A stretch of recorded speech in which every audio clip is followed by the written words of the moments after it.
I am Zuri, 28 years old, and last Sunday, my family threw me out like garbage because I refused to abandon a terrified mute 6-year-old boy. As my father, a prominent bishop, screamed that I was a disgrace, and my brother-in-law mocked my bank account, I simply held the little boy's hand and walked out into the rain. They thought I was ruining my life for a street kid.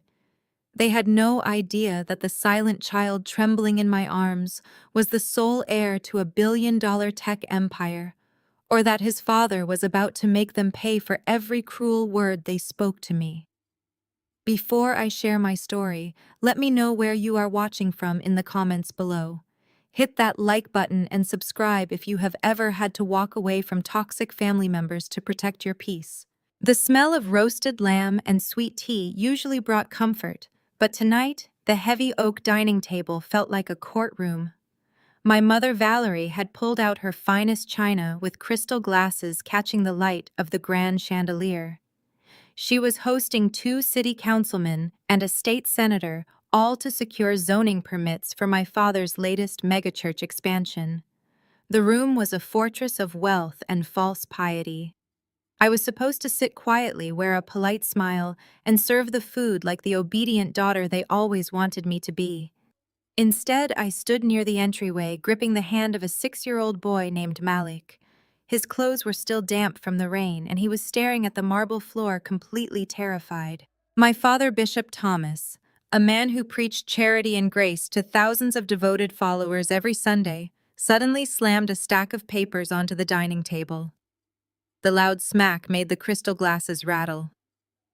The politicians shifted uncomfortably in their seats, but my father did not care. His face twisted into a scowl as he pointed a heavy gold-ringed finger directly at me. He demanded to know why I had brought a mute stray kid into his immaculate home, ruining a vital networking dinner. His voice boomed across the room, telling me I was out of my mind. He yelled that I could barely take care of myself, let alone drag some broken child off the streets to play savior. Malik squeezed my hand tighter, pressing his small body against my leg. He had not spoken a single word since I found him hiding behind a dumpster 3 days ago, bruised and terrified. He had not spoken a single word when the emergency room doctors examined his frail body. He had not spoken a single word as my father roared his insults across the dining room. The papers my father had just thrown on the table were the hospital intake forms I had filled out trying to get Malik basic care. My father had intercepted them in the mailroom and decided to make a public spectacle of my supposed incompetence to show his powerful guests that he ruled his household with an iron fist. Before I could even defend my actions, my brother-in-law, Brad, chimed in. Brad is a white investment banker who married my sister Chloe 3 years ago. He always carried this insufferable superiority complex, constantly lecturing our family on wealth management while sipping my father's expensive bourbon. Brad leaned back in his leather chair, swirling the amber liquid in his glass, and let out a condescending chuckle. He looked me up and down, his eyes full of pity and absolute disgust. Zuri, you dropped out of Spelman College just to run a raggedy freelance public relations business, Brad sneered. His voice carried that familiar tone of mockery he reserved only for me. Your little event planning gigs barely pay your rent. You do not have the money to pay for a child. This boy needs intense therapy and premium health insurance, neither of which you possess. Do not burden the taxpayers with your impulsive decisions and stop embarrassing the family name. The sheer audacity of a white man sitting at my black father's table telling me I was a burden to society was infuriating. But what hurt more was watching my own family nod in agreement with every condescending word he spoke. Chloe, my older sister, sat next to Brad, inspecting her perfectly manicured nails. As a cosmetic surgeon and the undisputed golden child of the family, she never missed an opportunity to watch me fall. She chimed in, adding that my presence was exhausting and that my bleeding heart act was just a desperate plea for attention from parents who had rightfully given up on me. My mother Valerie adjusted her pearl necklace. She was a prominent member of a prestigious sorority, a woman whose entire existence revolved around social climbing and maintaining an illusion of absolute perfection. She looked at me like I was a stain on her immaculate white rug. She proudly announced to the guests that Chloe and Brad had just closed on a $2 million estate in Buckhead, proving they were the children bringing true honor to the family. She told me my choices were a disgrace. She said I had been a disappointment since the day I rejected my sorority legacy to become a freelancer. She told me, her voice dripping with venom, to look at myself playing mother to a street urchin. She swore she would not have her friends at the country club gossiping about this spectacle. She gave me an ultimatum right there in front of the uncomfortable politicians. I either had to turn the boy over to the state ward system immediately and beg for a monthly allowance from my father to cover my own rent, or I could walk out the front door and consider myself cut off from the family trust forever. They expected me to break. They expected me to drop the boy's hand and fall to my knees. I looked at the politicians who were staring intently at their plates, pretending not to hear the destruction of a family. I looked at Chloe, who was perfectly content to watch me burn. I looked at Brad, whose smug smile made my blood boil. I looked at my parents, who cared more about a zoning permit and country club gossip than a traumatized child seeking refuge from the cold. I did not shed a single tear. I did not raise my voice. I did not give them the satisfaction of my pain. Crying would only give them the power they craved. Instead, I tightened my grip on Malik's small hand. He looked up at me with large, fearful eyes, silently pleading with me not to let him go. I knelt down, slightly smoothing his shirt and assuring him without words that he was safe with me. Then I stood tall, squaring my shoulders, and looked directly into my father's eyes. "I do not use a single dime of your church funds," I said, my voice steady and cold. "And I certainly do not need a trust fund built on fake righteousness." I turned my back on the entire room and walked toward the heavy oak front door. As I reached for the handle, I heard Chloe laugh behind me, betting loudly to Brad that I would not last 3 days before coming back to beg for grocery money. I walked out into the cool evening air, closing the door firmly behind me, walking away in a chorus of their insults. The morning sun crept through the cracked blinds of my cramped apartment, casting pale lines across the worn carpet. I sat at my small kitchen table, nursing a cup of black coffee that had gone cold an hour ago. My eyes were fixed on the small lump sleeping soundly on my faded sofa. Malik had not moved since his head hit the pillow. His tiny hands were still curled into fists even in his sleep. I pulled up my banking app on my cracked phone screen. $32.14. That was my entire safety net. My father and Brad were absolutely right about my financial reality, but they were entirely wrong about what it meant to be a provider. Being a protector did not require a Buckhead estate or a luxury vehicle. It required showing up. My family had never understood that distinction. The silence of the early morning was suddenly shattered by a violent pounding on my front door. The sheer force of the knocks made the cheap wood rattle in its frame. My heart slammed against my ribs. It was barely 7 in the morning. My first thought went straight to my father. Bishop Thomas was not a man who accepted defiance. He had the money and the influence to send the local police or child protective services to my door just to prove a point. He would gladly strip this boy away from me just to show his congregation that his rebellious daughter was an unfit menace to society. The pounding echoed again, louder this time, accompanied by heavy, muffled voices in the hallway. I stood up quickly, my chair scraping against the linoleum. I rushed to the narrow window and pulled back the edge of the blind. My breath caught in my throat. The street below my building, usually lined with rusted sedans and overflowing trash bins, was completely barricaded. A fleet of black armored SUVs idled in a perfect line. Men in tactical gear were stationed at the perimeter of the complex, pushing back a growing crowd of curious neighbors. "Open the door immediately!" a deep voice ordered from the hallway. I grabbed the heavy metal flashlight from my kitchen drawer, my knuckles turning white around the grip. I stepped in front of the sofa, placing my body between the door and the sleeping child. I unlocked the deadbolt but kept the chain engaged, opening the door just a fraction of an inch. Before I could even speak, a heavy shoulder slammed against the wood. The metal chain snapped instantly, sending screws flying across the entryway. I stumbled backward, raising the flashlight as a swarm of large men in dark suits flooded into my tiny living room. They moved with terrifying precision, securing the corners of the room in seconds. One of the men rested his hand near a shoulder holster, his eyes darting, scanning for threats. Malik woke up with a start. He let out a silent gasp and scrambled off the sofa, darting behind me. He wrapped his small arms tightly around my legs, pressing his face into my pajamas. I held my ground, wrapping one arm protectively around his back while gripping the flashlight with my other hand. "Get out of my house," I yelled, my voice trembling but loud. "I will call the police." The wall of bodyguards suddenly parted. A man stepped through the doorway, and the entire energy in the room shifted. He was tall, with broad shoulders, and an undeniable presence of authority, but his appearance told a different story.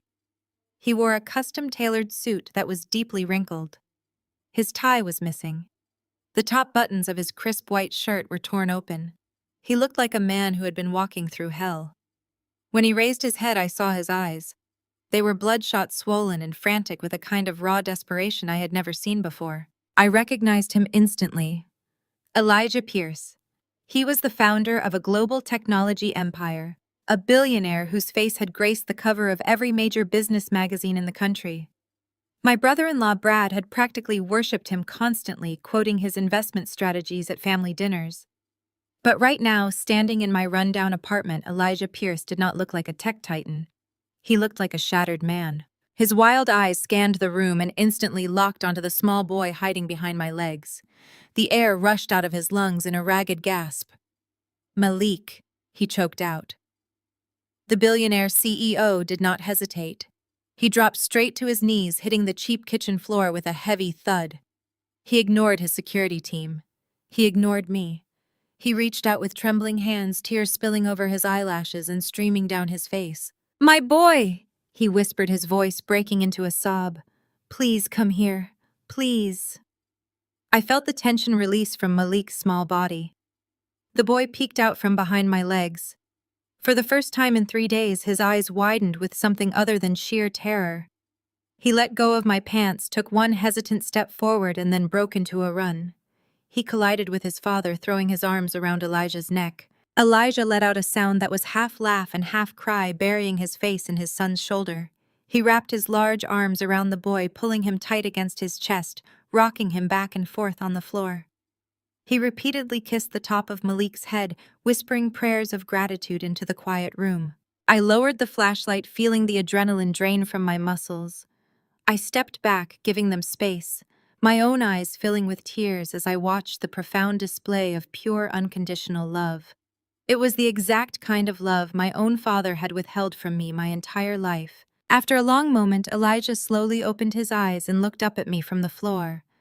He kept one arm firmly wrapped around his son.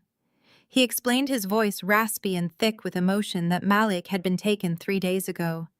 It was a targeted ransom kidnapping orchestrated by a former security contractor who knew their routines.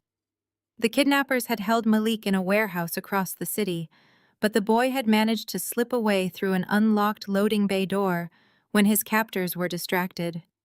Malik had been wandering the harsh city streets alone, traumatized into absolute silence, until I found him shivering behind that diner dumpster. Elijah explained that his private security team had been tearing the city apart block by block. They had finally picked up a trail from a local clinic where I had attempted to get Malik examined using those very intake forms my father had mocked me for. They tracked the clinic's camera footage straight to my neighborhood. "You saved his life," Elijah said, his voice filled with a heavy, fierce gratitude as he slowly stood up, carrying Malik in his arms. "You protected my son when he had no one. You took him in when you had nothing. I do not know who you are, but I swear to you right now, your life will never be the same. I will make sure you never have to worry about a single thing for the rest of your days." Before I could even process his promise, a harsh vibration rattled against the kitchen counter. My phone was lighting up and buzzing violently. I glanced over at the screen. The caller ID flashed in bold letters: Bishop Thomas' father. My brow furrowed. He never called me on a weekday morning. He certainly never called me after disowning me. Then I realized what was happening. I looked toward the window. Above the sound of the idling SUVs in the street, I could hear the distinct rhythmic chopping of helicopter blades circling overhead. The local news stations had caught wind of the massive security breach in my neighborhood. The morning broadcasts were undoubtedly showing live footage of Elijah Pierce's heavily armored motorcade parked right outside my specific apartment building. My mother never missed the morning news. My father never missed an opportunity to monitor the city's wealthy elite. They had seen the broadcast. They had put the pieces together. They finally realized exactly who the mute stray kid actually was. They realized that the child they had thrown out into the rain, the child they had ordered me to hand over to the state, was the sole heir to a massive billion-dollar technology empire. The phone stopped buzzing for exactly 2 seconds before it started vibrating frantically again. Another call from my father, followed instantly by a text message notification from Chloe, demanding I pick up the phone immediately. They were panicked. They were desperate to backtrack. They suddenly wanted the daughter they had treated like human garbage just 12 hours earlier. Elijah watched me staring at the phone. "Is everything all right?" he asked, shifting Malik gently on his hip. I looked at the billionaire and his son. I looked at the life-changing promise standing right in front of me. Then I looked down at the flashing screen demanding my compliance one last time. I walked over to the counter. I picked up the phone, feeling the frantic buzzing against my palm. I let a slow, genuine smile touch my lips. I pressed the red decline button, ending the call instantly. Without a second thought, I dropped the phone straight into the trash can. "Everything is perfect," I said, turning back to Elijah. "I am completely ready for the next chapter." He thought money was the answer. He thought money could balance the scales. He thought money could erase the trauma of the last 3 days. He clicked a silver pen and scrawled his signature across the bottom of a blank check. He tore it from the binding and held it out to me, his hand completely steady despite his bloodshot eyes. He told me to write down any number I wanted. He told me this was his debt to pay. He told me I would never have to live in a place like this again. I stared at the slip of paper. My father used money to control people. Brad used money to belittle people. Chloe used money to blind people. I reached out and took the check from Elijah's hand. Then, without breaking eye contact, I ripped it cleanly down the middle. I placed the torn pieces on my kitchen counter. "I run a business," I told him, my voice calm and unwavering. "I charge my clients for public relations strategies, event coordination, and brand management. But I do not charge a fee for basic human decency. I did not pull your son out of the freezing rain for a payout. I pulled him out of the rain because he was a child who needed someone to simply show up." Elijah stared at me. The billionaire, who was accustomed to everyone wanting a piece of his fortune, looked completely, entirely speechless. He looked at the torn pieces of the check, and then back at me, a profound respect replacing the frantic desperation in his eyes. He nodded slowly, acknowledging that he had misjudged my character. He signaled to the men standing by the door, indicating it was time to leave. He knelt back down and gently placed his hands on Malik's shoulders, telling him it was time to go home. The reaction was instant and violent. Malik let out a piercing shriek. He screamed when the lead bodyguard stepped forward to clear the path. He screamed when his father tried to lift him into his arms. He screamed until the walls of my tiny apartment seemed to shake with his absolute terror. The silence he had maintained for 3 days broke into a shattered, hysterical panic. His small hands clawed at Elijah's expensive shirt, fighting to get back to me. I dropped to my knees immediately. I pulled Malik against my chest, wrapping my arms tightly around his shaking frame. I rocked him back and forth against the cheap linoleum floor, murmuring quiet assurances until his screams dissolved into exhausted hiccups. I did not let go. I did not pull away. I did not stop rocking him. Elijah stood above us, helpless and heartbroken, watching his only son cling to a stranger for safety. "He will not survive being separated from you," Elijah said, his voice raw with defeat. "He has been through a nightmare, and you are the only anchor he recognizes." Elijah began pacing the narrow strip of floor between my kitchen counter and the front door. His mind was working rapidly, shifting from a desperate father to a calculating chief executive. He stopped and looked at me, reviewing the torn check and then my defiant posture. You said you run a public relations business. You handle brand management and crisis coordination. I nodded, keeping my arms firmly around Malik. My company is currently facing the greatest crisis in its history, Elijah stated, his tone shifting into absolute authority. The media is swarming. The board of directors is panicking. My internal public relations team is completely paralyzed by the kidnapping. I need someone who does not panic. I need someone who cannot be bought. I need someone who knows exactly how to stand their ground when the entire world is breaking down their door. He crouched down to my eye level. I am offering you the position of Director of Crisis Management for Pierce Industries. You will take over my entire communications department. You will also serve as Malik's personal psychological guardian until he feels safe again. You will live on my estate. You will have full executive authority. Name your salary and I will double it. It was a staggering proposition. It was an offer that would instantly obliterate the smug superiority of my entire family. I looked down at Malik, who had finally stopped trembling.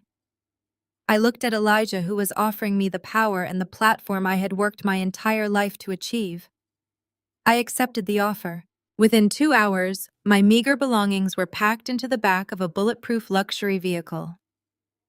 We arrived at the Pierce estate, an architectural marvel of glass and steel isolated on hundreds of acres of private woodland. I was given a suite adjacent to Malik's room, an office overlooking the manicured grounds, and a security detail of my own.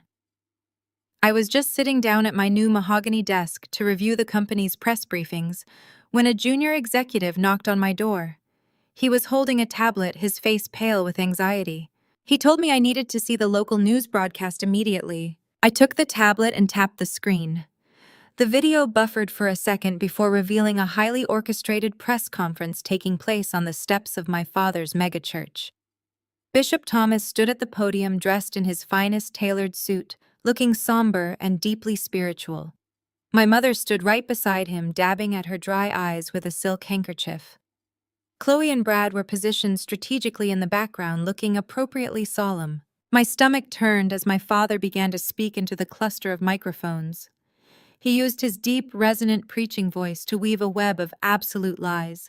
He announced to the city that it was his church, his spiritual guidance, and his family's unwavering charitable values that had rescued the young billionaire heir. We knew this child needed a sanctuary. My father lied into the cameras, his face a mask of false piety.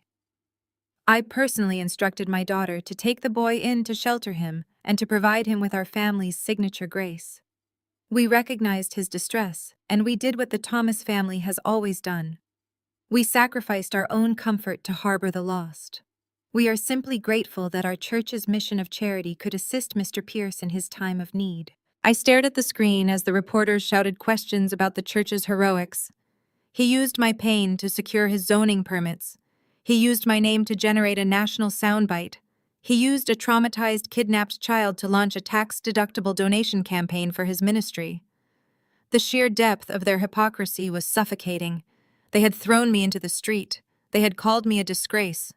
They had threatened to cut me off for protecting the very child they were now using to boost their public profile. Elijah walked into my office. He had watched the broadcast on the monitors in the hallway. His jaw was tight with anger. He offered to have his elite legal team issue a cease and desist order immediately. He offered to have them shut my father down before the evening news cycle began. I placed the tablet face down on my desk. I stood up and smoothed the front of my jacket. I looked at the man who had just handed me the keys to his empire's communications network. "No," I said, my voice dangerously calm. "Do not call the lawyers. I am your director of crisis management. This is my first official assignment. My family wants the spotlight. My family wants the media attention. My family wants the world to see exactly who they are. I am going to give them exactly what they want. I am going to tear their pristine reputation apart piece by piece on national television. Let them enjoy the applause for now. The real show is just about to begin." 10 miles away, the atmosphere inside the Thomas estate was a stark contrast to their televised display of holy grace. The heavy oak doors of my father's private study were locked tight, shutting out the world. The local news was playing on mute on a flat screen in the corner, showing replay after replay of their fraudulent press conference. Brad poured himself a generous glass of my father's expensive bourbon, his hands trembling so violently that the amber liquid spilled onto the pristine Persian rug. Chloe sat on the edge of a leather sofa, her perfectly manicured fingers twisted into tight knots. The Buckhead estate she had bragged about just 48 hours ago was slipping through her fingers. Brad's investment firm was not just failing, it was hemorrhaging millions. He had over-leveraged a series of highly risky commercial real estate portfolios, and the banks were aggressively calling in his margins. He needed $5 million in cash by the end of the week, or the Securities and Exchange Commission would be knocking on his door investigating a string of fraudulent wire transfers he had used to cover his early losses. My mother, Valerie, paced the floor, her pearl necklace clinking rhythmically against her collarbone. She was not worried about Brad going to a federal prison. She was terrified of the country club gossip. A bankrupt, federally indicted son-in-law would destroy her immaculate social standing. She turned to my father, her voice sharp and demanding, insisting he fix the situation immediately. Bishop Thomas stood behind his grand mahogany desk, his face flushed with a dangerous mixture of rage and panic. He had just staked his entire pastoral reputation on national television, leveraging his supposed rescue of the Pierce heir to elevate his church's profile and secure his expansion permits. If his son-in-law was indicted for federal financial crimes, the resulting scandal would obliterate the church's massive development project and invite a deep, devastating audit of their own ministry finances. My father opened his personal laptop, his jaw set in a hard line. He bypassed his personal checking accounts and logged directly into the church's internal financial portal. He accessed the Sacred Charity Fund, specifically the account designated for the new community orphanage project. The sheer irony of stealing from orphans after threatening to send a traumatized child to the state ward system was completely lost on him. Without a single shred of hesitation or spiritual guilt, he initiated a blind wire transfer of $2 million straight into an offshore shell account controlled by Brad. He called it a temporary bridge loan. He justified the theft by claiming he was protecting the broader mission of the ministry. Brad downed the rest of his bourbon, his arrogant confidence artificially returning as he watched the digital transfer confirmation pop up on his phone. But $2 million was merely a band-aid over a gaping fatal wound. It would buy him exactly 3 days to appease his most aggressive creditors, but he still needed a massive legitimate capital injection to save his firm from total collapse. He slammed his glass onto the desk and announced his master plan: Pierce Industries. Brad explained to the room that Pierce Industries had a predatory venture capital division that aggressively funded distressed real estate portfolios. Normally, a firm in his disastrous condition would be rejected by their automated screening software within seconds. But Brad smugly reminded my parents that the Thomas family was no longer just a local church dynasty. They were now the heroic saviors of Elijah Pierce's only son. Brad intended to exploit that completely fabricated connection to the fullest extent. He planned to submit an emergency funding application and attach a personal letter referencing their family's selfless service to the Pierce bloodline. He fully expected the grieving, grateful billionaire to approve the massive bailout out of sheer guilt and public obligation. My father nodded in agreement, praising Brad's ruthless ingenuity. Chloe finally relaxed her shoulders, dropping as she began calculating how many designer bags she could buy once the Pierce money hit their joint accounts. Brad sat down at my father's desk, pulled out his sleek laptop, and confidently hit send on the digital dossier. He leaned back in the leather chair, a smug smile stretching across his face. He believed he was outsmarting the global financial system. He believed he was manipulating a vulnerable billionaire. He had absolutely no idea where that email was actually going. Back at the Pierce estate, I sat in my new corner office tracing the rim of a bone china coffee cup. The heavy oak doors swung open, and the junior executive from earlier stepped inside. He carried a single sleek black folder. He placed it carefully on the center of my desk, explaining that the venture capital division had just received an emergency priority funding request. The internal security system had automatically flagged the application because the sender had explicitly referenced a personal connection to Mr. Pierce and the recent kidnapping incident. The executive asked if I wanted the legal department to discard it as opportunistic spam. I opened the folder. The name Bradley Vance stared back at me in bold corporate lettering. Attached was a sickeningly sweet cover letter mentioning the Thomas family's continuous prayers for Malik and subtly demanding a $10 million capital injection as a gesture of mutual partnership and shared family values. I read the detailed financial breakdowns, the desperate plea for liquidity, and the outright lies about his firm's stability. I looked up at the junior executive and told him to cancel all my afternoon meetings. I told him to bypass the standard review board, to authorize the initial due diligence phase, and to grant Brad a preliminary approval notification. The junior executive looked confused by the rapid approval for such a distressed asset, but he nodded respectfully and backed out of the room. I closed the black folder and leaned back in my chair.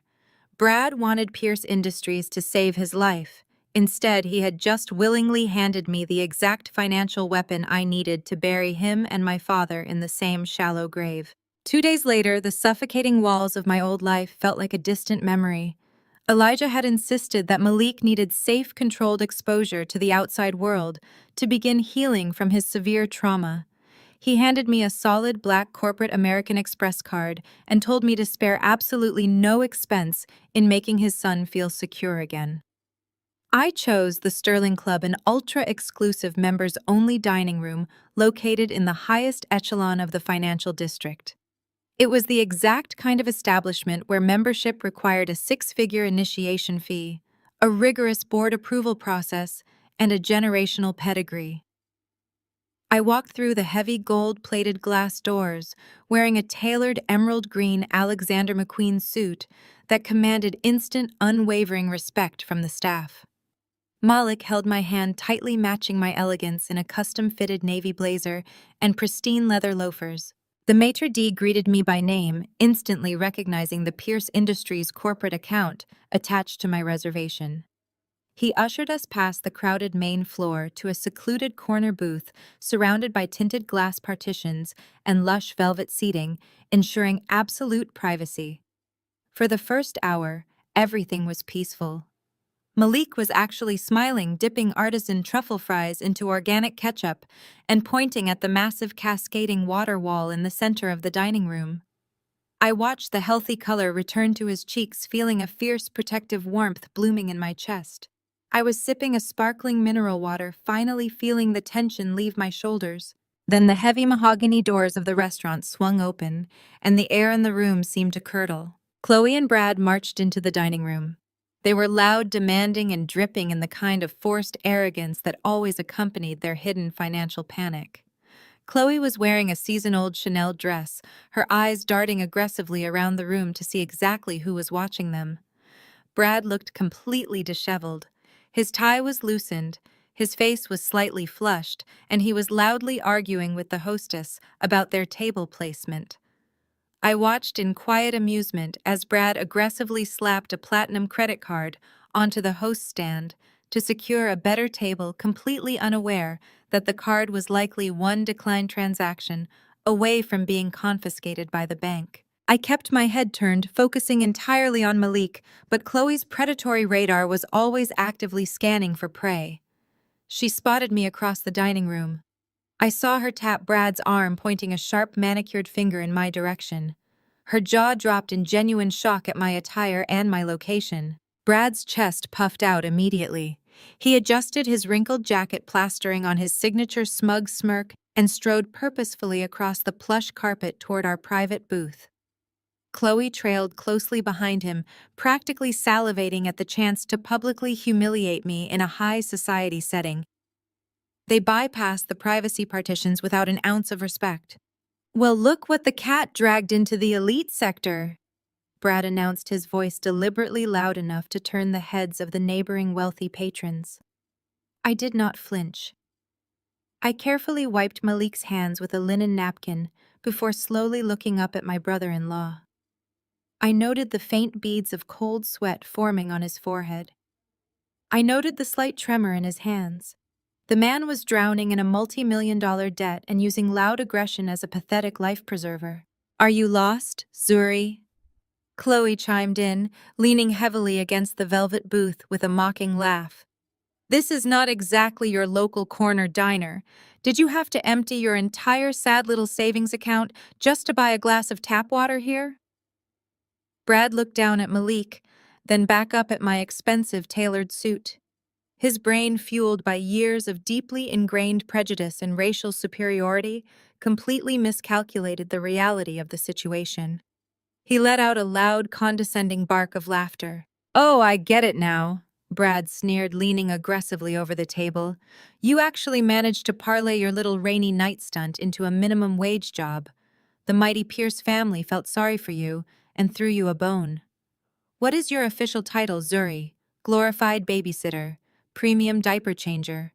Are they letting you wear their old designer clothes to make you look presentable in public, so you do not embarrass them?" Malik shrank back against the velvet cushions, sensing the hostile, frantic energy radiating from the man looming over us. I calmly placed my hand over Malik's small fingers, silently reassuring him that he was perfectly safe. I looked directly into Brad's bloodshot eyes, refusing to break eye contact or show a single ounce of intimidation.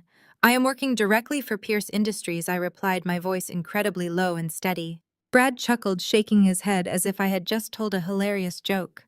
"Sure you are. You are a hired nanny fetching organic juice boxes for the billionaire's kid. But you know what, Zuri? I am actually a generous guy. I believe in helping out the struggling working class." He reached into his designer leather briefcase and pulled out a thick, glossy folder. It was a physical copy of the exact same desperate investment portfolio he had blindly emailed to my division the day before. He tossed it onto the pristine white tablecloth right next to my coffee cup. "I have a multi-million-dollar pitch sitting in the venture capital queue at Pierce Industries," Brad said, leaning closer, his breath smelling faintly of morning alcohol and sheer panic. "But corporate bureaucracy is far too slow for my timeline. Since you are wandering around the Pierce building playing nanny, you must know some of the staff. Maybe a janitor, maybe a low-level mailroom clerk. Slip this physical portfolio to someone on the inside. Get it onto a real executive's desk." Chloe crossed her arms, rolling her eyes at her husband. "Brad, why are you wasting your valuable time with her? She does not know anyone important. She is a glorified maid." Brad ignored her, reaching into his tailored pocket and pulling out a silver money clip. He peeled off 5 $100 bills and dropped them onto the table right next to his glowing portfolio. He patted my shoulder with heavy, patronizing force. "Do this little favor for me, Zuri, and you can keep the cash," Brad mocked, tapping the crisp bills. "Consider it a charitable family donation. It should help cover the rent for your raggedy little apartment this month, since I know your public relations business is practically bankrupt." I looked at the 5 crumpled bills resting on the white linen. I looked at the glossy portfolio detailing a failing firm that was currently being evaluated by my own internal security team. Then I looked at Brad. He was so blindingly arrogant, so completely consumed by his own false narrative of superiority, that he could not even fathom the idea of a black woman holding a position of supreme authority over his entire financial existence. He thought I was begging for scraps, while I was actually holding the keys to his complete destruction. I slowly reached out and picked up the heavy portfolio. I let the $500 sit completely untouched on the table. "I will make sure this gets exactly where it belongs," I said, my voice dangerously smooth. "I will personally review every single page of this portfolio, Brad."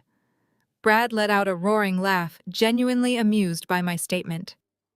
He shook his head, finding the idea of a nanny reviewing his complex financial documents absolutely hysterical. "You do that, Zuri?" He chuckled, turning away from the table. "You read the big words and then pass it along to the adults in the boardroom. Try not to spill baby formula on it." Chloe gave me one final look of utter disgust before turning on her heel and following her husband back across the dining room. They strutted toward the bar, completely unaware that the ground beneath their feet had already vanished. They had no idea that the woman they just mocked was the newly appointed Director of Crisis Management.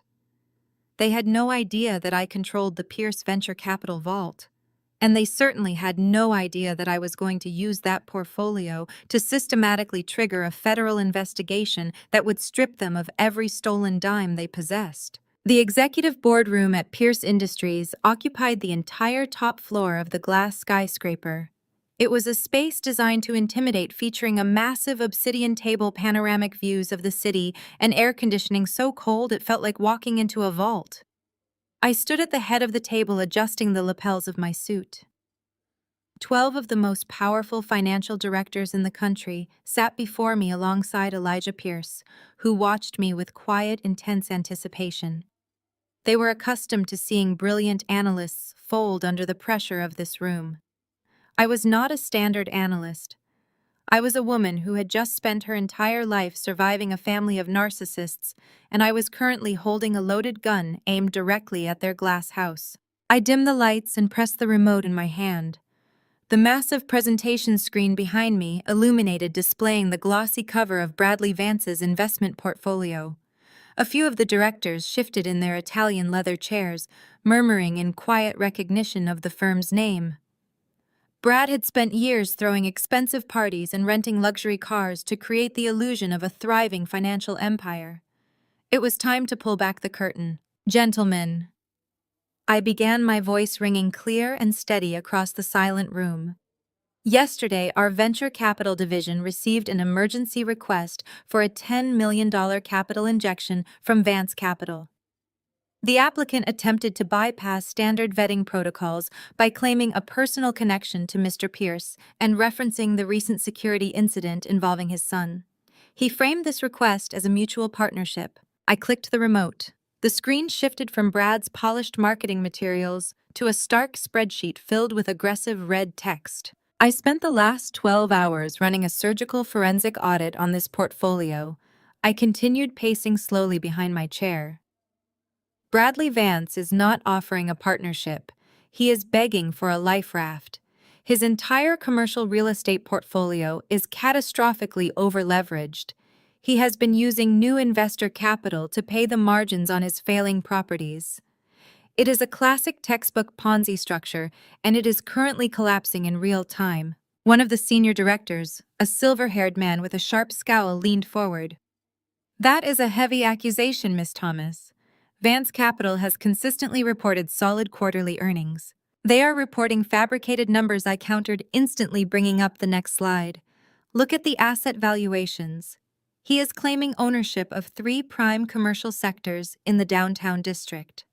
I pulled the actual municipal property deeds this morning. He does not own them. He holds minority equity in heavily mortgaged shell corporations. If you look at page 4 of his liquidity report, he claims to have a massive cash reserve to cover operational costs. I clicked the remote one more time. A bank routing statement appeared on the screen highlighting a very specific recent transaction. This cash reserve did not exist 48 hours ago, I stated, letting the weight of my words settle over the room. Exactly $2 million was wired into Vance Capital's primary holding account yesterday afternoon. I traced the routing numbers. This was not a legitimate return on investment. It was a blind transfer originating from a tax-exempt religious charity fund. He is stealing from a church ministry to hide his margin calls from federal regulators. If Pierce Industries injects $10 million into this firm, we will not be securing a profitable asset. We will be directly funding a federal financial crime. The boardroom went completely dead silent. The senior directors stared at the screen, their initial skepticism entirely replaced by absolute shock. They looked at the undeniable digital paper trail I had laid out before them. I had completely dismantled a multi-million-dollar fraud in less than 5 minutes. Elijah Pierce slowly stood up from his chair at the center of the table. He did not look at the board of directors. He looked directly at me, his expression a mixture of profound respect and lethal corporate anger. The fact that Brad had tried to use Malik's traumatic kidnapping as leverage to steal Pierce money had ignited a quiet, terrifying rage inside the billionaire. Elijah placed his hands flat on the obsidian table. "You have extraordinary instincts, Zuri," he said, his voice echoing in the quiet room. You saw exactly what my automated risk algorithms missed. This firm is a complete liability, and the man running it is a parasite. Elijah turned to look at the rest of the board. From this moment forward, Zuri Thomas has absolute total executive authority over this specific funding application and any future crisis interventions. She does not need board approval. Her decision is final. He looked back at me, giving a sharp, definitive nod. Handle it. I picked up the physical copy of Brad's portfolio from the table. I grabbed a thick red permanent marker from the supply tray. I did not use a digital signature or a polite corporate decline template. I opened the folder to the executive summary where Brad had arrogantly listed his demands. I pressed the red marker against the heavy cardstock and wrote 2 words in massive bold letters right across his fraudulent numbers. Rejected, blacklisted. I closed the folder and handed it to the senior legal counsel sitting to my right. Send a scanned copy of this rejection directly to Bradley Vance. I instructed, my tone completely devoid of emotion. Then package every single piece of forensic evidence I just presented and forward it immediately to the Enforcement Division of the Securities and Exchange Commission. Let the federal agents sort out the rest. 10 miles away across the city, Brad was sitting in his leased luxury office overlooking the financial district. His expensive mahogany desk was cluttered with past due notices and aggressive letters from collection agencies. He was sweating profusely through his tailored shirt. He kept refreshing his email inbox every 30 seconds, his leg bouncing nervously against the floorboards. He had convinced Chloe and my father that the Pierce money was guaranteed. He had promised them that his genius manipulation of the kidnapping incident would secure the $10 million by the end of the day. His computer chimed. An email notification popped up on the screen. The sender address was registered to the executive branch of Pierce Industries. Brad let out a massive sigh of relief, wiping the cold sweat from his forehead. He clicked the email, expecting to see a term sheet and a wire transfer confirmation. Instead, his eyes landed on a scanned PDF attachment. He opened the file. The blood instantly drained from his face. Staring back at him was his own executive summary, completely defaced by thick red ink. Rejected. Blacklisted. His eyes darted down to the text of the email, reading the formal corporate notice. The message stated that Pierce Industries had conducted a comprehensive forensic audit, uncovering severe financial discrepancies and unauthorized charity fund transfers. The email ended with a final devastating sentence. This review was personally authorized and executed by Zuri Thomas, Director of Crisis Management. All findings have been forwarded to the appropriate federal regulatory authorities. Brad stopped breathing. The screen seemed to swim in front of him. Zuri, the woman he had just mocked at the restaurant. The woman he had offered $500 to act as a messenger. She was the executive director. She was the one who held the power. She was the one who had just signed his financial death warrant. A primal, panicked scream erupted from Brad's throat. He grabbed his crystal whiskey decanter from the side table and hurled it violently across the room. It shattered against the wall, sending sharp shards of glass and amber liquid raining down onto the expensive carpet. He swept his arm across his desk, knocking his dual monitors, his keyboard, and his framed awards crashing to the floor. He was completely trapped. The SEC would be auditing his accounts within days. They would find the fake valuations. They would find the shell companies. Most importantly, they would find the $2 million he had just stolen from the church. He was going to federal prison. Brad dropped to his knees amid the shattered glass and ruined electronics. His arrogance was completely gone, replaced by raw, suffocating terror. He pulled his cell phone from his pocket, his fingers trembling so violently he could barely unlock the screen. He scrolled to his recent contacts and tapped my father's name. The phone rang 3 times before Bishop Thomas answered. "Listen to me!" Brad gasped, his voice cracking with absolute hysteria. Pierce rejected the deal.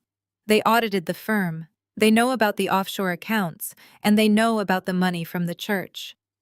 There was a sharp intake of breath on the other end of the line. "What are you talking about?"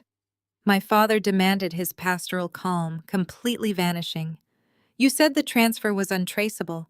You said Pierce was a guaranteed payout. It was Zuri, Brad screamed, clutching the phone so tightly his knuckles turned white. Zuri is running their executive division. She pulled our files and she reported the discrepancies to the federal regulators.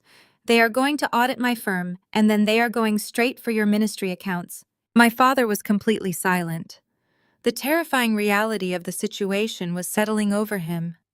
His golden son-in-law had just dragged his megachurch into a massive federal fraud investigation orchestrated entirely by the daughter he had cast out into the street. "I need more cash," Brad begged, crawling across the ruined floor of his office. "The $2 million is not enough to cover the margins anymore.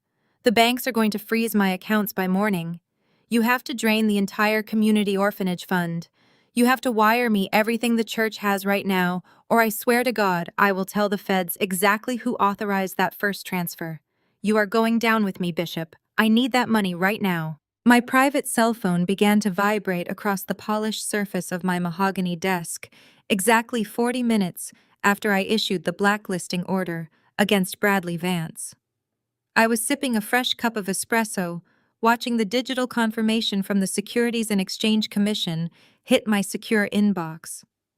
The federal agents had officially received the forensic audit. The trap had violently snapped shut. I glanced down at my vibrating phone. The caller ID flashed a name I had not seen on my screen since the night I was thrown out into the freezing rain. Valerie Thomas. My mother.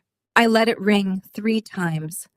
I sat back in my leather executive chair listening to the rhythmic buzzing, analyzing the precise timing of this sudden contact. Brad had undoubtedly called my father in a state of absolute hysteria, demanding more stolen charity funds to cover his collapsing fraudulent empire. My father, a man who operated entirely on public perception and financial leverage, was now staring down the barrel of a federal indictment by association. They were hemorrhaging cash. They were desperate, and my mother only ever called when she needed to extract value from a situation. I tapped the screen and lifted the phone to my ear, remaining completely silent. "Zuri, darling," my mother sang through the receiver. Her voice was dripping with that thick, practiced syrup she exclusively reserved for wealthy church donors and local politicians. It was a tone completely devoid of maternal warmth, engineered entirely for manipulation. "I have been thinking about you all morning. We have all just been so incredibly worried about you since you left the house." "I did not leave." I corrected my voice, a flat, emotionless calm. "You and Bishop Thomas threw me out into a thunderstorm because I refused to abandon a traumatized child to the state ward system." My mother let out a high, breathy laugh, completely ignoring my statement, as if I had merely commented on the weather. "Oh, do not be so dramatic, Zuri. You have always had such a flair for the theatrical. Families have disagreements. It is perfectly natural.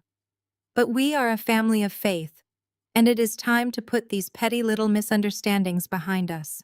I remained silent, allowing her false magnanimity to hang awkwardly in the air. The desperation was practically radiating through the cellular connection. "As you know, this Saturday is the grand 40th anniversary gala for our ministry." My mother continued, her pace quickening slightly when I refused to offer her the polite validation she expected. "It is going to be the most magnificent event of the decade. The mayor is attending. The city council will be there. We are transforming the entire fellowship hall into a ballroom to celebrate your father's glorious legacy of community service. And as a family, we expect you to be standing right there in the front row." I leaned forward, resting my elbows on the cool obsidian desk. I knew exactly what the anniversary gala was designed to do. It was a massive high society shakedown. My parents used the opulent celebration to pressure their wealthiest congregants into writing massive tax-deductible checks for their various phantom community projects. Now, with Brad draining their accounts blind to cover his fraudulent margin calls, they needed a record-breaking night of donations just to keep the church doors open. "I appreciate the sudden invitation," I replied, keeping my tone perfectly measured.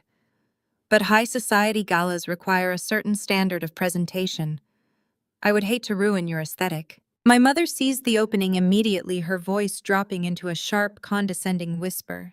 That is exactly why I am calling you ahead of time, Zuri. I know how you struggle with appropriate evening wear on your meager little budget. I cannot have you showing up in one of your worn-out business suits, looking like a vagrant next to Chloe. So I went ahead and took care of it for you. I ordered a dress from that cheap little discount rack boutique you used to frequent in college.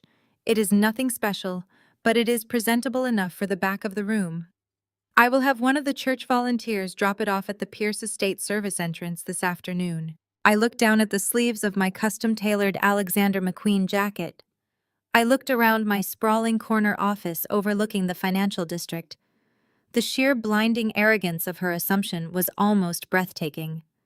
She truly believed I was scrubbing floors and washing dishes in a billionaire's mansion. She needed to diminish me. She needed to assert her dominance by wrapping an insult in a supposed act of charity. I understand, I said, refusing to give her the satisfaction of a reaction. You bought me a discount dress. But why the sudden urgency to have your disgraced daughter at your prestige event? Because you are not coming alone? My mother snapped, her patience finally wearing thin. You are going to bring Mr. Pierce. The entire congregation has been buzzing ever since your father heroically rescued his boy. Everyone knows you are living on his estate, working as his domestic help now.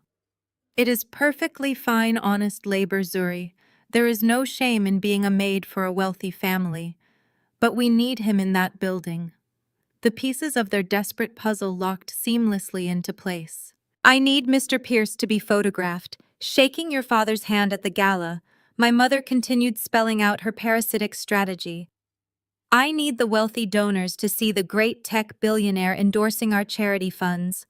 If Elijah Pierce writes a check, our congregation will blindly match it tenfold. You live in his house, you take care of his child.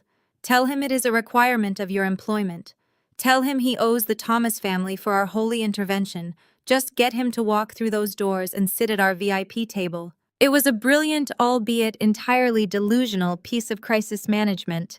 My parents were attempting to use the illusion of a partnership with Pierce Industries to trigger a tidal wave of donations to instantly replace the millions my father had illegally wired to Brad. They were trying to use Elijah Pierce as a human shield against their own impending financial ruin, and they believed I, the lowly hired nanny, was going to blindly lead him right into their trap. I picked up the heavy silver pen resting on my desk, rolling it slowly between my fingers. I thought about the discount polyester dress she was sending to the service entrance. I thought about Chloe and Brad aggressively parading their stolen wealth. I thought about my father standing at his pulpit preaching about grace while committing federal wire fraud. I will attend the gala, I said, my voice dropping an octave, carrying a sharp metallic edge. And I will ensure that the Pierce estate is properly represented at your VIP table. Oh, wonderful. My mother exhaled a massive rush of relief, washing away her condescending edge. Just wear the dress I send you, Zuri. Stay quiet, keep your head down, and let your father do the talking when the cameras flash. There is just one specific protocol we must follow, I interrupted, cutting her off completely. Pierce Industries requires strict security clearances for all public appearances. You cannot just write his name on a piece of cardboard. I need you to send a formal gold-embossed VIP invitation directly to the executive headquarters. Of course, my mother agreed eagerly, already mentally counting the incoming donations. I will have it messaged over today. How exactly should I address the envelope to ensure it bypasses his secretaries? Address it to the senior partner of Pierce Industries. I instructed, my gaze fixed on the flashing stock ticker on my computer monitor. Do not use a personal name, just the official title.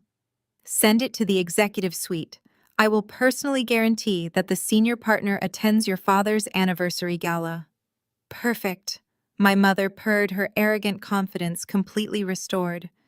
See, Zuri, when you actually follow instructions, you can be somewhat useful to this family. Do not be late on Saturday. She terminated the call without another word. I slowly lowered the phone, placing it face down on the polished wood. A slow, genuine smile touched my lips. My mother was so consumed by her own prejudice and so blinded by her desperation to save Brad's collapsing firm that she had not bothered to ask a single qualifying question. She was going to proudly send a VIP invitation to the senior partner of Pierce Industries, expecting a grateful, oblivious billionaire to walk through her doors and save her husband's church. She had absolutely no idea that the official title of senior partner belonged entirely exclusively and legally to me. And I was going to use that formal invitation to burn her magnificent gala straight to the ground. I placed the receiver back onto its cradle and stared out the floor-to-ceiling windows of my office. The city stretched out below me, a glittering grid of power and commerce. My mother had just unknowingly handed me the exact coordinates to strike. She believed she was summoning a docile servant to fetch a billionaire for her ultimate social triumph. But I needed more than just a ruined funding pitch to completely dismantle their empire. I needed to pull their entire financial foundation out by the roots so they could never ever rebuild. I picked up my desk phone and pressed the single button that connected me directly to the chief of Pierce Industries' corporate intelligence division. I did not ask for a standard background check. I ordered a full, unrestricted forensic deep dive into the Thomas Family Trust, the ministry's operational accounts, and Bradley Vance's personal asset ledger. I authorized the intelligence team to bypass standard privacy protocols and utilize the absolute maximum extent of our corporate reach. I gave them unrestricted access to my executive budget and a hard deadline of 24 hours. The next morning, a heavily encrypted tablet was delivered to my desk by a bonded corporate security courier. I swiped my access badge and watched as the immaculate holy facade of Bishop Thomas and his golden family shattered into a million pieces of undeniable digital evidence. The intelligence team had unearthed secrets so dark and so desperately guarded that the sheer scale of their hypocrisy made my blood run cold. I opened the first file dedicated to my sister. Chloe's perfect suburban fairy tale was a complete and utter illusion. The sprawling Buckhead estate she constantly weaponized against me, comparing it to my cramped apartment, was deeply, desperately underwater. The forensic accountants had tracked a long history of missed payments. She was currently 120 days delinquent on the primary mortgage. The bank had already initiated internal foreclosure proceedings. Her designer wardrobe, her luxury vehicles, her exclusive country club memberships were all entirely financed by a mountain of high-interest credit card debt that was currently sitting in active collection status. She was functionally bankrupt, spending her days pretending to be royalty while dodging calls from aggressive creditors. I swiped to the second file. Brad's situation was significantly darker than simple corporate incompetence. He was not just running a standard commercial Ponzi scheme among high-rolling investors. The internal bank routing logs proved he was specifically actively targeting the most vulnerable members of my father's congregation. Brad had used his position as the bishop's son-in-law to host private financial seminars in the church fellowship hall. He had systematically drained the retirement funds and fixed pension accounts of elderly widows and devoted lifelong churchgoers, promising them wholly guaranteed returns on their investments. He was stealing their life savings simply to pay his commercial margin calls and fund Chloe's fake lifestyle. But the most devastating file belonged to Bishop Thomas. The $2 million wire transfer he had executed yesterday was not an isolated incident born out of sudden panic. It was a well-established pattern of predatory behavior. Over the last 5 years, my father had systematically siphoned exactly $1.5 million from the church's community outreach program, the food pantry budget, and the youth sanctuary fund. He had created dummy vendor accounts to funnel tax-exempt charity money directly into offshore shell corporations. He used the stolen funds to finance his luxury cars, my mother's extensive cosmetic procedures, and the down payment on Chloe's lavish wedding. He was a ruthless predator, hiding safely behind a pulpit, demanding weekly tithes from families who could barely afford groceries. I printed the most damning ledgers, compiling them into a thick black binder. I carried the heavy volume down the executive hallway to Elijah's private suite. I bypassed his administrative staff, recognizing the security detail, who simply nodded and opened the double doors for me. Elijah was sitting on the floor near the window, helping Malik build a massive, intricate tower out of interlocking wooden blocks. Malik looked up and offered me a small, genuine smile, a beautiful, sharp contrast to the terrified, silent child I had rescued just days ago. I sat down at Elijah's glass conference table and opened the binder. Elijah instructed his security team to give us the room before joining me at the table. I walked him through the numbers line by devastating line. I showed him the names of the elderly parishioners who had lost their entire life savings to Brad. I showed him the orphanage funds deliberately diverted to pay for my mother's designer handbags. I watched the temperature in the room drop as Elijah's eyes scanned the irrefutable documents. His jaw tightened in absolute disgust.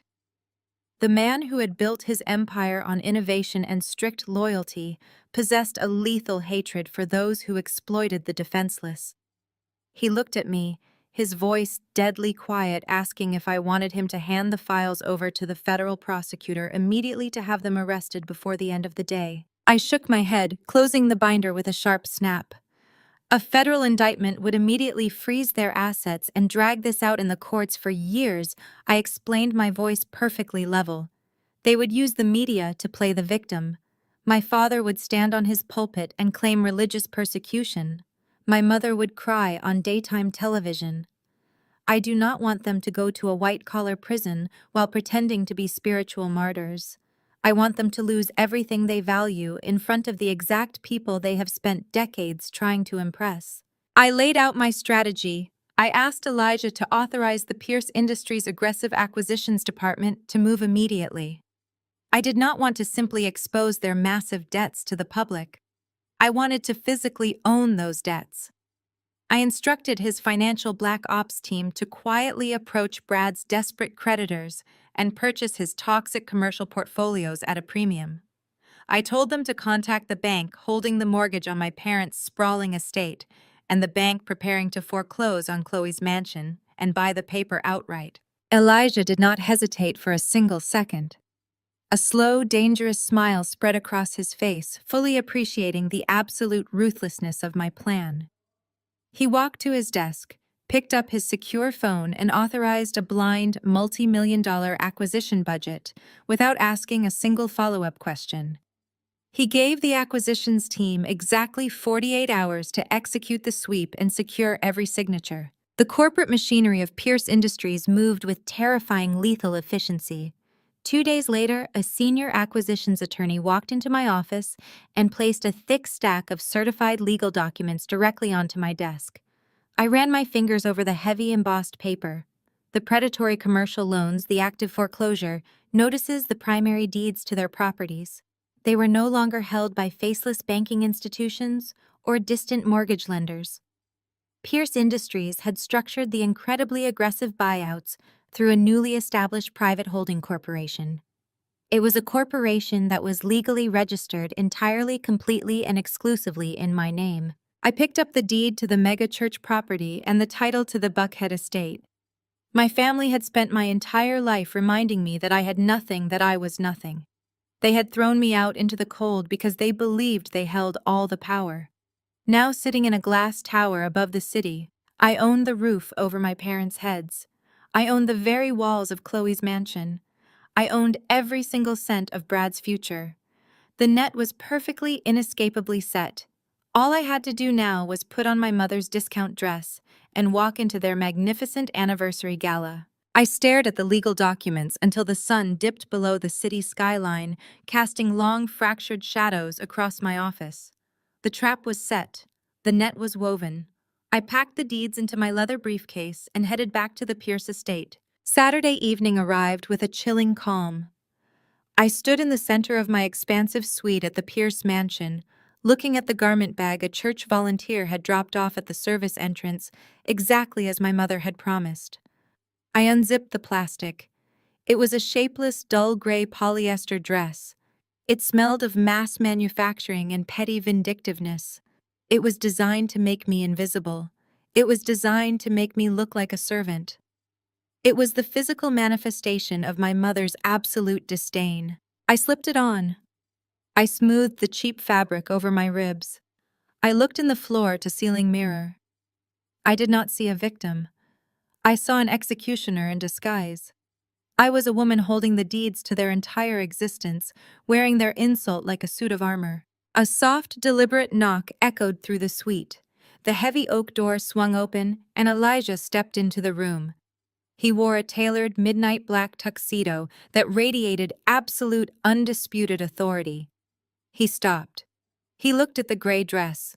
He looked at the fierce, unyielding expression on my face. He understood instantly. He understood the psychological warfare my mother was attempting to wage, and he understood exactly how we were going to obliterate it. He walked slowly toward me, holding a flat velvet box in his hands. He did not ask about the dress. He did not question the strategy. He simply opened the box. Resting on the dark satin was a breathtaking necklace of flawless, brilliant cut diamonds, paired with matching cascading teardrop earrings. If you are going to walk into a war zone, you will wear the spoils of your victory. Elijah said, his voice a low, resonant rumble. He stepped behind me. He fastened the heavy, ice-cold diamonds around my neck. He attached the earrings. The cheap gray polyester suddenly transformed under the blinding, aggressive weight of the jewels. The contrast was jarring, intimidating, and undeniably powerful. It was no longer a servant's uniform. It was a canvas for pure, untouchable wealth. He turned me around. He looked into my eyes. Not with the calculated gaze of a billionaire CEO, but with the profound, grounding intensity of a man who had finally found his equal. We had spent the last month fighting battles in boardrooms. We had spent the last month fighting nightmares in Malik's bedroom. We had fought the darkness together.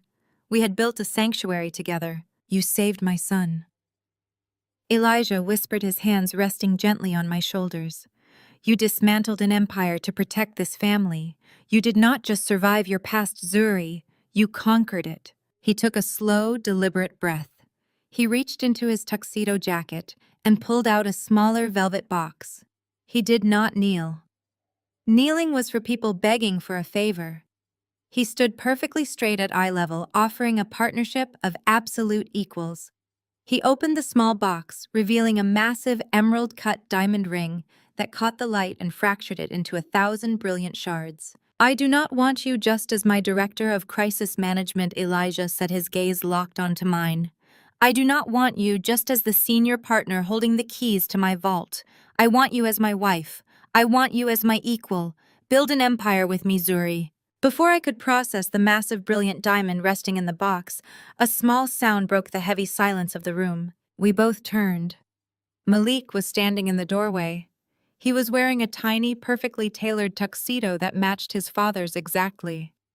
His dark eyes were bright, clear, and completely free of the terror that had haunted him for weeks. The night terrors were gone. The haunting silence was gone. The trauma had been systematically washed away by the relentless, fierce protection we had wrapped around him day and night. Malik took a step forward. He looked at Elijah. He looked at me. His small hands gripped the edge of the doorframe. He opened his mouth. A sound he had not made since the night of the violent kidnapping finally broke free. Mama. It was a single word. It was a quiet word. But it struck me with the force of a physical blow. The breath completely left my lungs. The tears I had fiercely refused to shed for my biological family instantly rushed to my eyes for the family I had actively chosen. I dropped to my knees instantly, not caring about the gray dress, not caring about the heavy diamonds. I pulled Malik into my arms, burying my face in his small, warm shoulder. He wrapped his arms tightly around my neck, holding on with a fierce, absolute trust that healed every broken piece of my soul. Elijah knelt beside us, wrapping his massive arms around both of us, sealing the three of us in an unbreakable circle of warmth and unyielding loyalty. Yes, I whispered, looking up at Elijah through my tears, my hand resting firmly against Malik's back. Yes, to all of it. Elijah kissed my forehead, helping me back to my feet. He slid the heavy diamond ring onto my finger. It was cold. It was perfect. It was a promise of total destruction to anyone who dared to cross us. I wiped my eyes, clearing away the last traces of vulnerability. I smoothed the gray fabric of my mother's insulting dress. I touched the flawless diamonds resting heavily against my collarbone. The executioner had returned. "It is time," Elijah said, picking up Malik and resting the boy effortlessly against his hip. "Let's go to church." We walked out of the suite together. We descended the grand, curving staircase of the Pierce estate as a unified, impenetrable front. Waiting for us at the base of the stone steps was a gleaming black Rolls-Royce Phantom, its engine purring like a caged predator in the cool evening air. The driver opened the heavy armored door. I climbed into the pristine leather interior, followed by the two most important men in my life. I looked out the tinted window as the luxury vehicle glided smoothly through the wrought iron gates of the estate, heading straight for the glittering lights of the city. We were not just attending a 40th anniversary gala, we were bringing the reckoning. The drive to the church was a masterclass in silent anticipation. The tension inside the Rolls-Royce was not born of fear, but of absolute, focused certainty. Elijah held my hand, his thumb tracing the heavy band of the diamond ring. He had already signaled his lead security director to discreetly escort Malik through a private side entrance to our reserved table, ensuring the child was completely shielded from the impending chaos. Tonight was about dismantling the past, and there was no need for Malik to witness the ugliness of my biological family. As we pulled up to the grand entrance of the church, the sheer scale of the hypocrisy was staggering. My father had spared absolutely no expense for his 40th anniversary gala. Valet drivers in crisp white uniforms rushed to open doors for arriving guests. Local society photographers snapped pictures as the city's most influential black elite stepped onto the plush crimson carpet. Mayors, city council members, real estate tycoons, and wealthy business owners moved toward the massive double doors, laughing and holding expensive champagne flutes.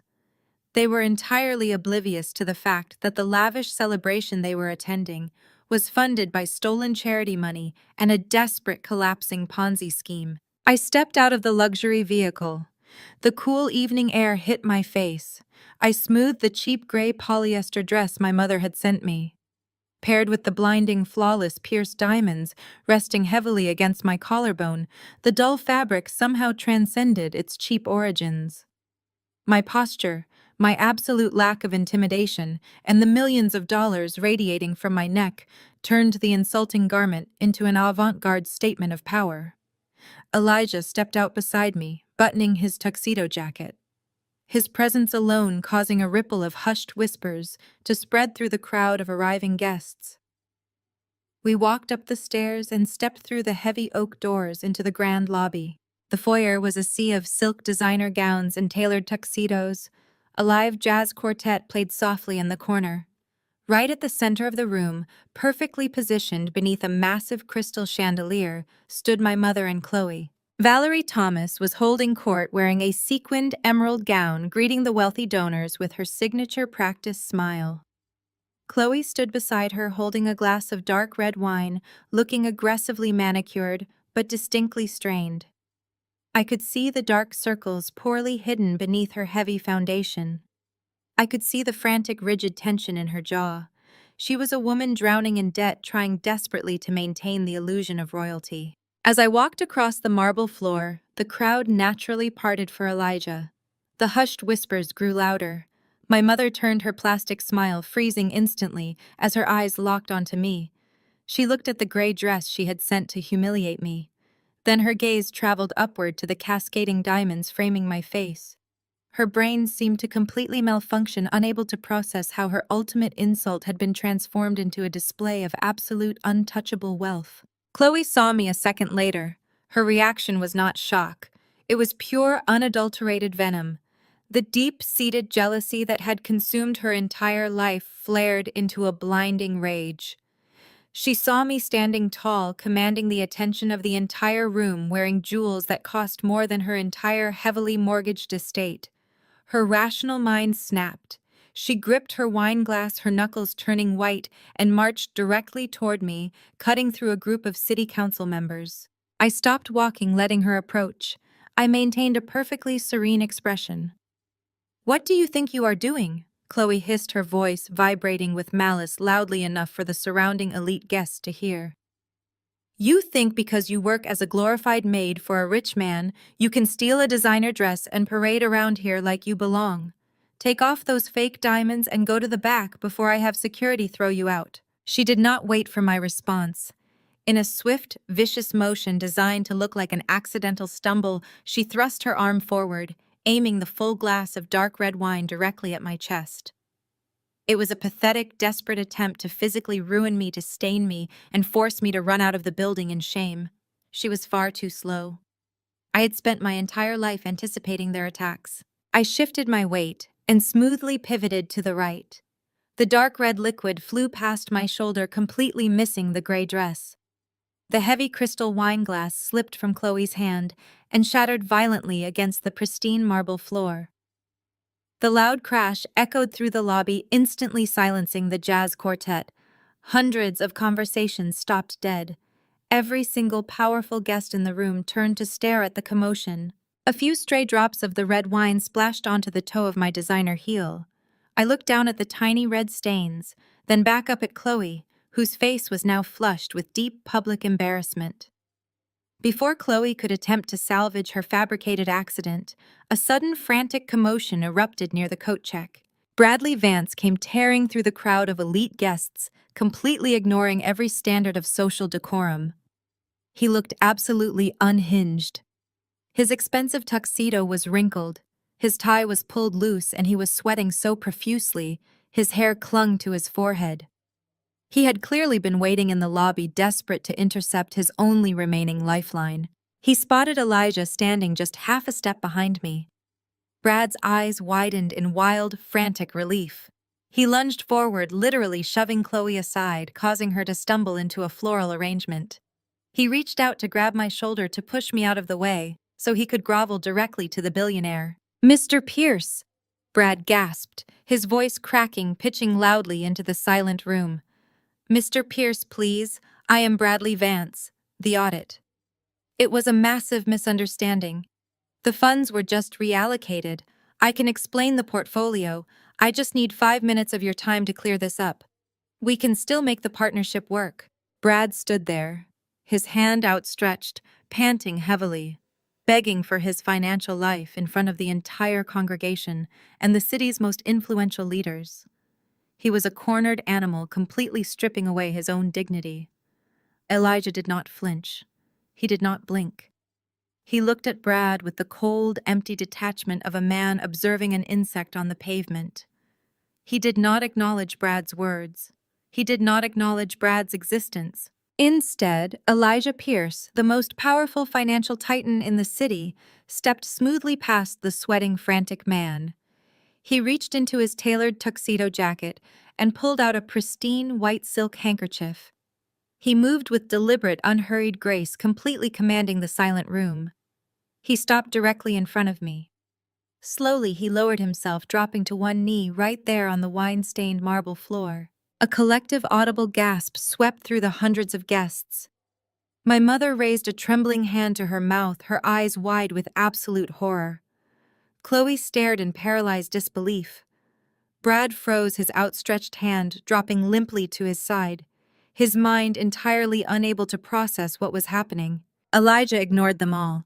He gently took hold of my ankle, stabilizing my foot.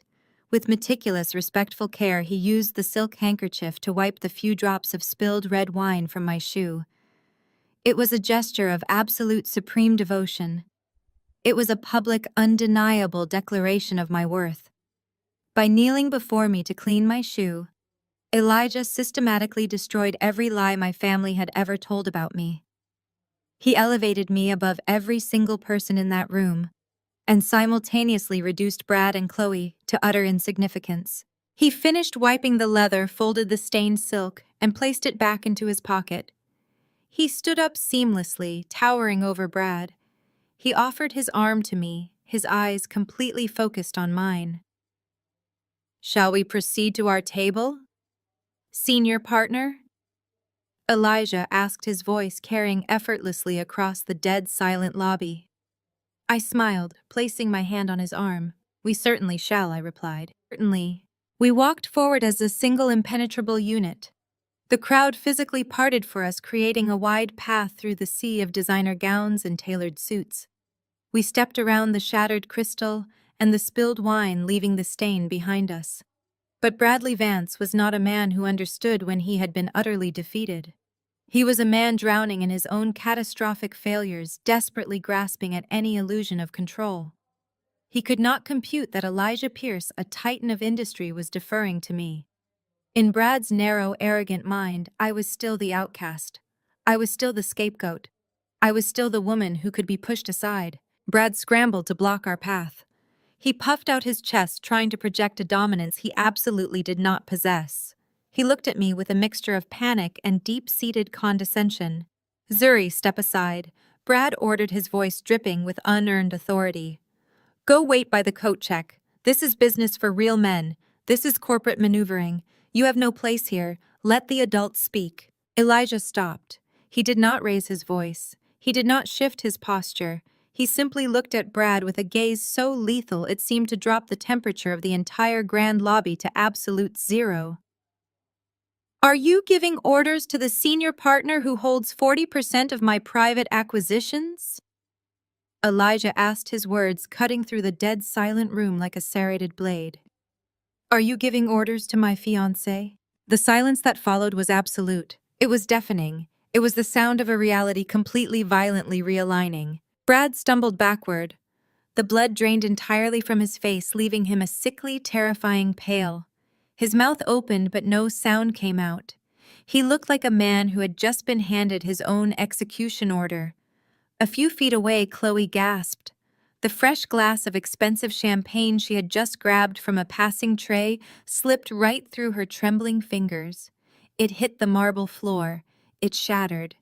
Another sharp, violent crash of breaking glass echoing her completely breaking reality. My mother, Valerie Thomas, watched her golden son-in-law crumble. She watched her favored daughter stand paralyzed in a puddle of expensive champagne. She saw the empire she had built on lies and stolen charity funds evaporating into dust. She saw the absolute unyielding power I now held. She did what every manipulative predator does when they are hopelessly cornered. She changed her mask. Valerie smoothed the sequins on her emerald gown. She forced her facial muscles to relax. She plastered on a smile of pure, sickeningly sweet maternal affection. She transitioned instantly from the cruel matriarch who had sent me a servant's dress to the loving grandmother welcoming her family home.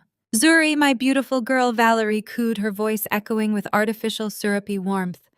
She stepped forward, holding her arms open wide, acting as if the hostility of the last 30 years had never existed. "And who is this handsome little boy? Is this my new grandson? We are family, Zuri. Family forgives. Family stays together. Come give your mother a hug." She reached out her manicured hands, stretching toward Malik, trying to touch him, trying to pull us into her twisted, toxic narrative of family unity in front of the watching elite. I stepped firmly in front of Elijah and Malik, creating a physical barrier she would never be allowed to cross. "Do not reach for my son," I said, my voice perfectly level, carrying to the furthest corners of the silent hall. "Do not call him your grandson. Do not call me your daughter." Valerie froze, her arms suspended in midair, her fake smile trembling at the edges. I unclasped my silver clutch. I reached inside and pulled out the crisp, heavily embossed legal documents. I held them up. "You smiled when you stole from your own congregation. You smiled when you diverted funds from the orphanage to pay for your designer clothes. You smiled when you threw me out into the street," I said, taking a slow, deliberate step toward her. I held up the primary deed to the sprawling Buckhead estate. "You sold your soul for a mansion you do not even own. I own it." I held up the aggressive commercial paper outlining Brad's massive toxic debts. I looked directly at Brad, who was still trembling. "I own him." I turned my gaze back to my mother, watching the fake loving grandmother mask completely melt away, replaced by pure, unadulterated terror. "You wanted me to wear the dress of a servant. You wanted me to hide in the shadows. You wanted me to be nothing," I said, the repetition of the words driving the final nails into her social coffin. "But I am the landlord. I am the bank. I am the end of the Thomas legacy. The absolute finality of my words hung in the heavy air. I watched the realization hit them. I watched the denial fight the brutal truth. I watched their minds fracture under the crushing weight of their own consequences. Brad Vance refused to accept it. He refused to be owned by the woman he had spent years mocking. He refused to submit to the family outcast. He puffed out his chest, attempting to summon a masculine authority he had long since forfeited. He stepped around the shattered crystal on the floor. He stepped closer to Elijah, completely ignoring my presence. "Zuri, step back," Brad commanded. His voice was loud. His voice was desperately trying to sound in control. His voice was a hollow echo in a cavernous room. "Go wait by the coat check. This is corporate maneuvering. This is high-level finance. This is business for real men." Elijah did not move. Elijah did not blink. Elijah simply adjusted his stance, pulling me slightly closer to his side. The temperature in the lobby dropped. The atmosphere turned instantly lethal. "Are you attempting to dismiss the woman who orchestrated your financial ruin?" Elijah asked, his tone deathly quiet and deathly precise. "Are you giving orders to the senior executive holding 40% of my private equity?" Elijah took one single terrifying step forward. "Are you giving orders to my fiancé?" The entire grand hall stopped breathing. The silence was absolute. The silence was suffocating. The silence was the sound of Brad's entire world collapsing into dust. Brad stumbled backward. The blood drained entirely from his face. His arrogant posture crumbled into terrified submission. He looked at the massive diamond on my finger. He looked at the certified legal documents in my hand. He looked at the absolute unyielding devotion in Elijah's eyes. Beside him, Chloe let out a sharp, choked gasp. Her knees buckled. Her perfectly manicured hands went limp. The fresh glass of champagne she had just grabbed from a passing waiter slipped right through her trembling fingers. It hit the marble. It shattered into 100 pieces. It mirrored her fractured reality. She sank against a marble pillar, sliding down until she was sitting on the floor, surrounded by broken glass and spilled liquor. My mother watched her golden child fall. My mother watched her golden son-in-law cower.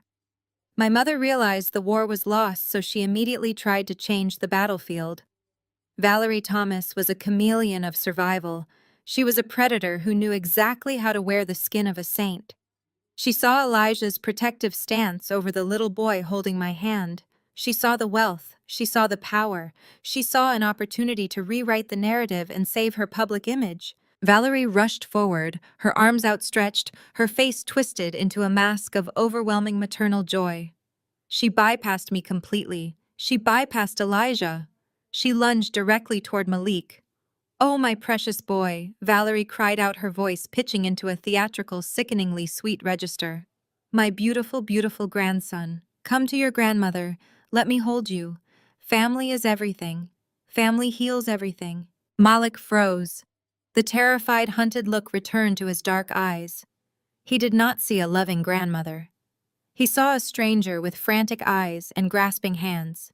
He saw a threat. He recoiled violently. He let go of Elijah's hand and scrambled behind my legs, burying his face in the fabric of my dress, his small body trembling against my calves. I did not hesitate. I did not retreat. I stepped forward, forming an impenetrable human shield between my son and the woman who had birthed me. "Do not touch him," I said. My voice was not loud. My voice was a blade. My voice was a definitive, unbreakable boundary. Valerie stopped, her hands hovering awkwardly in the air. "Zuri, please. I am his grandmother. I have a right to embrace my own blood. I have a right to love him." I stared into her calculating eyes. I let the heavy silence stretch. I let the surrounding crowd of church elders, deacons, and elite parishioners lean in closer to hear every single word. "Did you forget, Mother?" I asked, my voice carrying clearly across the quiet foyer. "Did you forget your own words? Did you forget your own commands?" I pointed down at the terrified child hiding behind me. "This is the child you refused to let into your home. This is the child you called a disgusting liability. This is the wandering, deaf-mute street rat you explicitly ordered me to throw back out onto the pavement. The collective gasp from the crowd was louder this time. It was a wave of pure, unfiltered shock. I did not stop. I used the repetition of her sins to hammer the truth into the very foundation of her mega-church empire. You told me to abandon him. You told me he was a stain on your holy reputation. You told me to leave a traumatized, bleeding child in the cold because he did not fit into your perfect, affluent aesthetic. The whispers began immediately. The whispers were harsh. The whispers were unforgiving. A pastor's wife turning away an orphan, a prominent city councilwoman muttered to her husband, shaking her head in absolute disbelief. She told her own daughter to put a vulnerable child on the street. A senior deacon whispered, his face tight with disgust. She did this while standing on the pulpit demanding our tithes for the Youth Outreach Fund. The murmurs grew into a low, angry roar. The wealthy congregation, the very people Valerie had spent decades manipulating and impressing, were now looking at her with absolute revulsion. The holy facade was entirely stripped away. The charitable, pious matriarch was publicly exposed as a ruthless, heartless hypocrite. Valerie looked around wildly. She saw the absolute disgust in the eyes of her peers. She saw the harsh judgment from her wealthy donors. She saw the empire of lies burning to the ground right in front of her. She opened her mouth to defend herself, to spin another elaborate lie, to play the victim one last time. They are misunderstanding. Zuri, Valerie pleaded, her voice shaking with genuine panic now. You are twisting my words. You are making me look like a monster in front of our community. I do not have to make you look like a monster, I replied, holding her gaze with absolute unyielding calm. I just had to turn on the lights. I just had to show them the truth. I just had to let them see you exactly as you are. The harsh murmurs of the congregation were a physical pressure in the room beating against Valerie Thomas's crumbling facade. She was trapped in the glare of the grand lobby, surrounded by the very people she had spent 40 years manipulating. But before the murmurs could escalate into a riot, Bishop Thomas moved. He was a man who had built an entire career on damage control, on silencing dissent with the boom of his voice and the perceived weight of his authority. He marched directly to the small raised dais positioned at the edge of the lobby, intended for the string quartet. He moved with the practiced urgency of a charismatic leader taking the podium.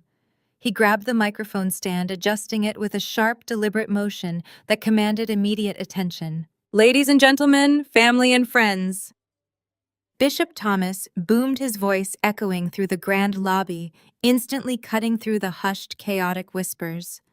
We are experiencing a moment of high emotion tonight, a moment of family turbulence that is unfortunately playing out in public. But I stand before you to assure you that the Thomas family remains united.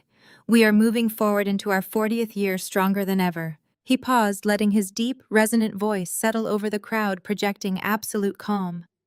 He gestured toward Elijah, trying to co-opt the billionaire's presence to legitimize his lies. In fact, we are thrilled to announce a preliminary strategic partnership with Pierce Industries. Bishop Thomas declared, his voice projecting the ultimate fake confidence. A partnership that will secure the financial future of this ministry and expand our community outreach for generations to come. My son-in-law, Bradley Vance, has been working tirelessly on this integration. The audacity was staggering. He was actively lying to his entire congregation, using Elijah's presence as a prop to cover up the massive financial crater Brad had dug. He was doubling down on the illusion, completely blind to the reality that I was holding the match. I did not wait for him to finish. I released Malik's hand, gently nodding to Elijah's lead security director, who immediately stepped forward, wrapping a protective physical barrier around the child. Elijah stood perfectly still, his dark eyes locked on me, a silent, lethal promise of absolute backing. I walked toward the dais. I did not rush. I moved with the fluid, terrifying precision of an apex predator closing in on its prey. The crowd parted for me, their eyes glued to the flawless pierced diamonds resting against my cheap gray dress. I stepped onto the dais right beside my father. He looked at me, his eyes flashing with a desperate, frantic warning, demanding my silence, demanding my submission. He expected the old Zuri to cower, to shrink back into the shadows, to let him control the narrative. I reached out and gripped the microphone stand. I did not pull. I simply looked at him. The executioner had arrived. My father's grip on the microphone faltered. He saw the absolute, unyielding destruction in my eyes. He let go, stepping back completely disarmed by a daughter he no longer recognized. I pulled the microphone toward me. Partnership. I asked, my voice echoing through the grand lobby, sharp, clear, and utterly lethal. A partnership implies equality. A partnership implies mutual benefit. A partnership implies that you have something of value to offer. I looked out at the hundreds of elite guests, the city council members, the wealthy donors, the devoted parishioners who had given their life savings to this corrupt family. There is no partnership, I declared, the words ringing out like a judge reading a final devastating verdict. There is only an aggressive, hostile takeover. And I am the senior executive who orchestrated it. I reached into the pocket of the cheap gray dress my mother had sent me. I pulled out a small black remote. It was the master control for the gala's audiovisual system, connected directly to the massive digital screens flanking the grand lobby. The screens that were supposed to display a touching slideshow of the Thomas family's 40 years of holy service. I pressed the single button. The screens flickered. The soft, warm lighting of the lobby instantly shifted to the harsh, glaring blue-white light of raw digital evidence. The first document to appear on the massive 20-foot screens was a highly classified internal banking ledger. It was Bradley Vance's personal and commercial margin call summary. It was massive. It was catastrophic. The red numbers screamed across the screen, a gaping multi-million-dollar hole in his supposed investment empire. The second document flashed onto the screens before the crowd could even process the first. It was a series of wire transfers. They were routed directly from the retirement accounts of elderly widows within the congregation. They were routed directly from the fixed pension funds of lifelong churchgoers. The destination accounts were explicitly, clearly, and undeniably listed under Brad's personal control. A wave of shock hit the room. It was not a murmur this time. It was a collective physical recoil. Several elderly parishioners in the front row gasped, raising trembling hands to their mouths as they saw their own names, their own life savings displayed on the screen, actively being used to pay off Brad's toxic commercial debts. He did not build an investment firm. I said, my voice slicing through the rising panic in the room, perfectly level and devastatingly cold. He built a predatory commercial Ponzi scheme. He used his position as the bishop's son-in-law to host holy financial seminars in your fellowship hall. He used your faith to steal your futures, to fund a fake opulent lifestyle he could never afford. I pressed the button again. The screen shifted. It displayed the certified aggressive acquisition documents legally binding and fully executed by Pierce Industries. It displayed the total outright purchase of Brad's toxic debt portfolios. He has nothing left, I stated, looking directly at Brad, who was now trembling violently near the coat check. Pierce Industries owns every single cent of his commercial paper. He is entirely, utterly, and inescapably bankrupt. Brad's entire world shattered in real time. The arrogant facade, the tailored tuxedo, the smug condescension he had weaponized against me for years, it all dissolved into pure primal panic. He looked around wildly. He saw the angry, devastated faces of the investors he had robbed. He saw the absolute ruin displayed on the massive digital screens. He didn't try to defend himself. He didn't try to explain. He broke. Brad spun around his dress shoes, slipping frantically on the marble floor, and bolted toward the main exit. He shoved past a group of stunned city officials, desperately trying to reach the heavy oak doors, trying to escape the reality of his own destruction. He did not make it. As his hand reached for the brass handle, the heavy doors swung open from the outside. 4 men stepped into the lobby, blocking his path completely. They were not wearing tuxedos. They were not guests. They were wearing dark suits, badges prominently displayed on their belts. It was the Federal Financial Crimes Task Force. Elijah Pierce did not just buy debt. He ensured the architecture of the fraud was perfectly documented and handed directly to the authorities the exact second the trap was sprung. Bradley Vance, a senior agent, said, his voice carrying the calm, bored authority of a man executing a routine arrest warrant. "You are under arrest for multiple counts of wire fraud, embezzlement, and grand larceny." Brad froze. The blood drained from his face, leaving him entirely pale. He raised his hands slowly, completely surrendering. He did not look at his wife. He did not look at his father-in-law. He looked at me standing on the dais, holding the microphone, wearing the cheap gray dress and the flawless pierced diamonds. He looked at the woman he had called a loser, a burden, a pathetic charity case. He saw the executioner, and he finally understood that he had never stood a chance. Two federal agents moved forward, spinning Brad around and securing his wrists in heavy steel cuffs. The sharp metallic click echoed through the dead silent lobby, cutting through the soft jazz music that had completely stopped playing. Chloe let out a piercing, completely unhinged scream. She scrambled up from the floor where she had been sitting in spilled champagne, her designer gown stained and ruined. She lunged toward the federal agents, her face twisted into a mask of pure denial. "You can't do this!" Chloe shrieked, her voice cracking with hysteria, grabbing desperately at the agent's dark suit jacket. "He is the bishop's son-in-law. He is a legitimate investor. You are making a mistake. You are ruining our lives." The agent stepped back smoothly, detaching her grip with practiced professional detachment. "Ma'am, please step back. The evidence is conclusive." Chloe spun around, her wild, frantic eyes locking onto me. She looked at the massive digital screens displaying her husband's complete financial obliteration. She looked at the handcuffs securing his wrists, her rational mind completely fractured.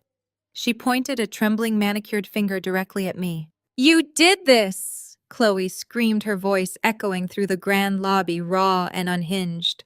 "You set him up. You always hated us. You were always jealous of my life. You are a monster, Zuri. You are a disgusting, vindictive monster." I did not flinch. I did not raise my voice.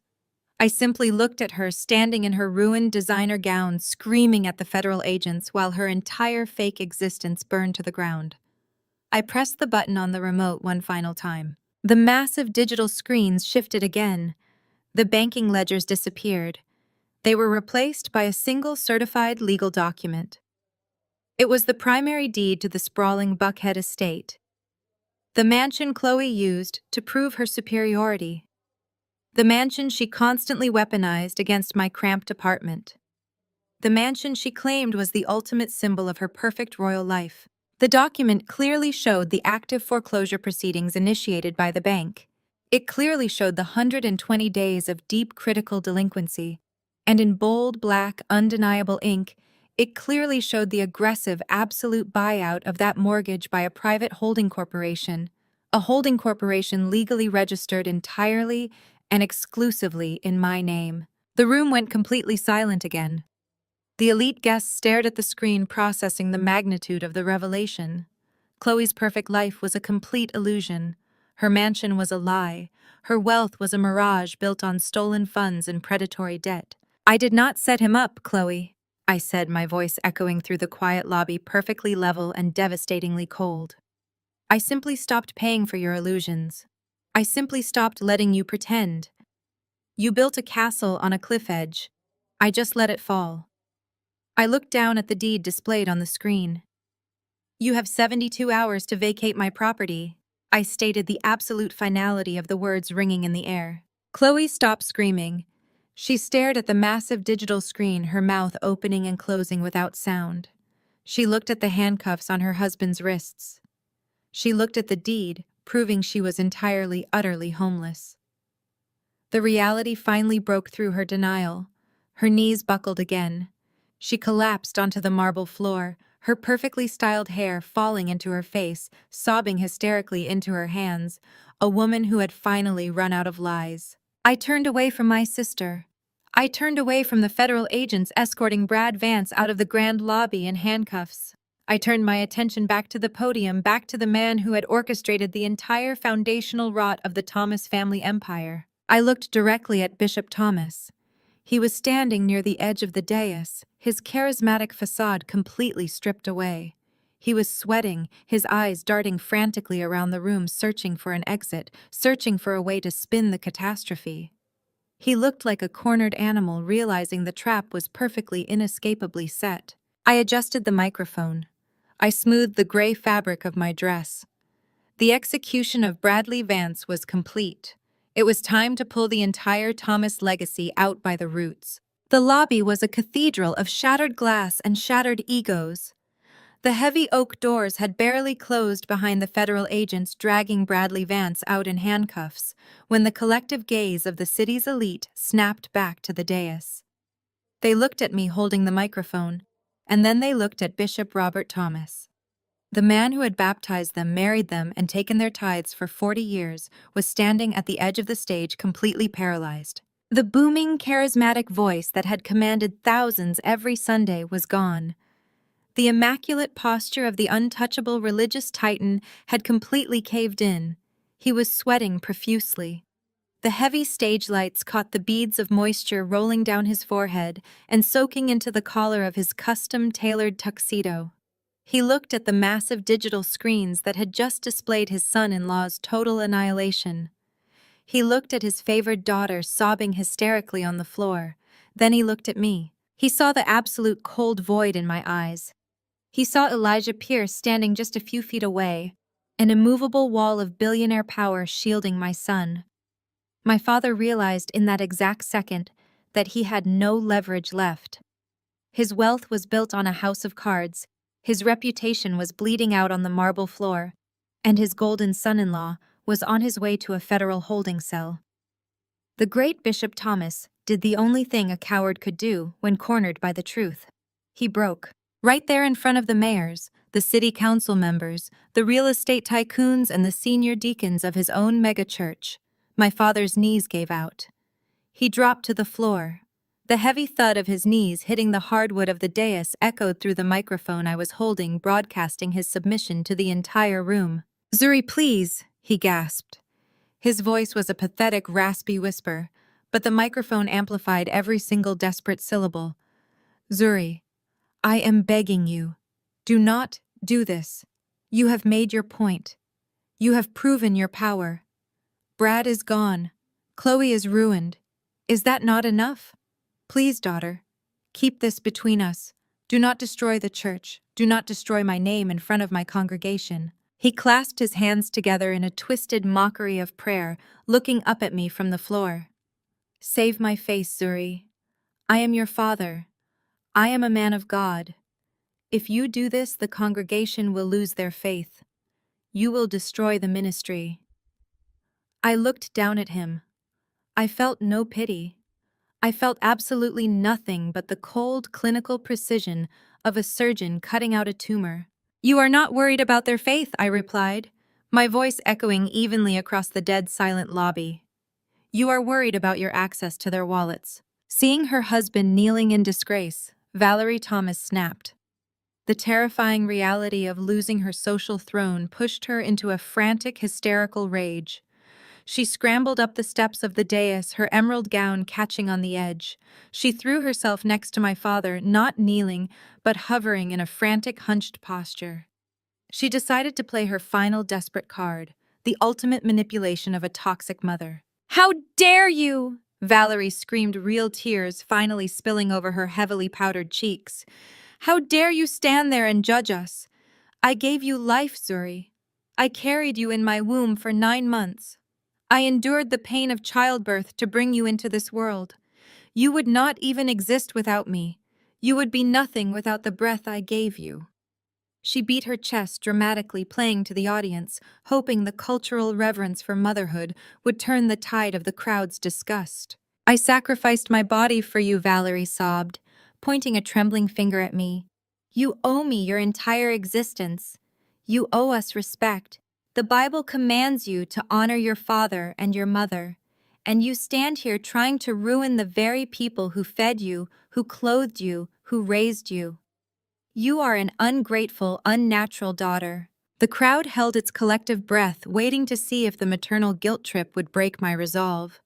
They waited to see if the conditioning of 30 years would finally make me submit. I did not lower the microphone. I did not blink. "You gave me life," I said, my words striking her like physical blows. "But you spent the next 30 years trying to make me wish I was dead. You gave me food, but you made me eat it in the shadow of your golden children. You gave me clothes, but you made sure I knew they were rags compared to Chloe's silk. You weaponized my existence. You used the fact that you gave birth to me as a lifelong contract for my emotional slavery." I took a step closer to her, looking down at her tear-stained face. "You demand honor?" I asked, my voice dropping to a lethal whisper that still carried perfectly through the speakers. "Honor is earned. You sold your honor the day you looked at my deaf child and told me to throw him out like garbage." I turned my back on her tears. I turned my back on my father's kneeling form. I raised the small black remote in my hand. "You want to talk about sacrifices," I said, projecting my voice to the hundreds of shocked parishioners watching from the floor. "Let us talk about the sacrifices made by the people in this room. Let us talk about where the tithes went." I pressed the button. The digital screens behind me flashed. The foreclosure deed vanished. In its place, a massive, highly detailed forensic audit report filled the screens. It bore the official seal of Pierce Industries' elite accounting division. I highlighted a specific series of massive withdrawals. The numbers were highlighted in glaring neon red. 2 weeks ago, Bradley Vance's commercial real estate scam required an immediate massive injection of liquid cash to avoid federal detection. I explained, pacing slowly across the dais, my voice commanding the entire room. He was bleeding out. He went to his father-in-law. He went to the great Bishop Thomas begging for salvation. I pointed at the screen. "My father did not use his own money," I continued. "He did not sell his luxury cars. He did not mortgage this church. Instead, he bypassed the Financial Oversight Committee. He accessed the congregation's restricted emergency accounts." The crowd began to stir. The senior deacons in the front row pushed forward, their faces turning purple with rage. "He took $1.5 million, I declared, the number echoing like a gunshot. $1.5 million straight from the Single Mothers Housing Fund. Straight from the Youth Outreach Program.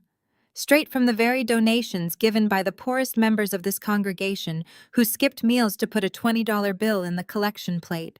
I turned back to my father, who was now curled on the floor, weeping into his hands. "You stole from the poor to save your arrogant white son-in-law," I said, my voice vibrating with absolute disgust. "You stole the widow's mite to fund Bradley Vance's private jets and Chloe's designer wardrobe. You robbed the desperate to protect your own social standing." I looked out at the congregation. "You do not deserve to be a pastor. You do not deserve this pulpit. You are a thief hiding behind a clerical collar." The reaction was instantaneous and explosive. The hushed whispers turned into a deafening roar of absolute outrage. Men and women who had revered my father for decades were now shouting in pure, unfiltered anger. Deacon Miller, a towering man who had served on the church board for 30 years, shoved his way to the front of the crowd. He marched directly to the edge of the dais. He did not look at me.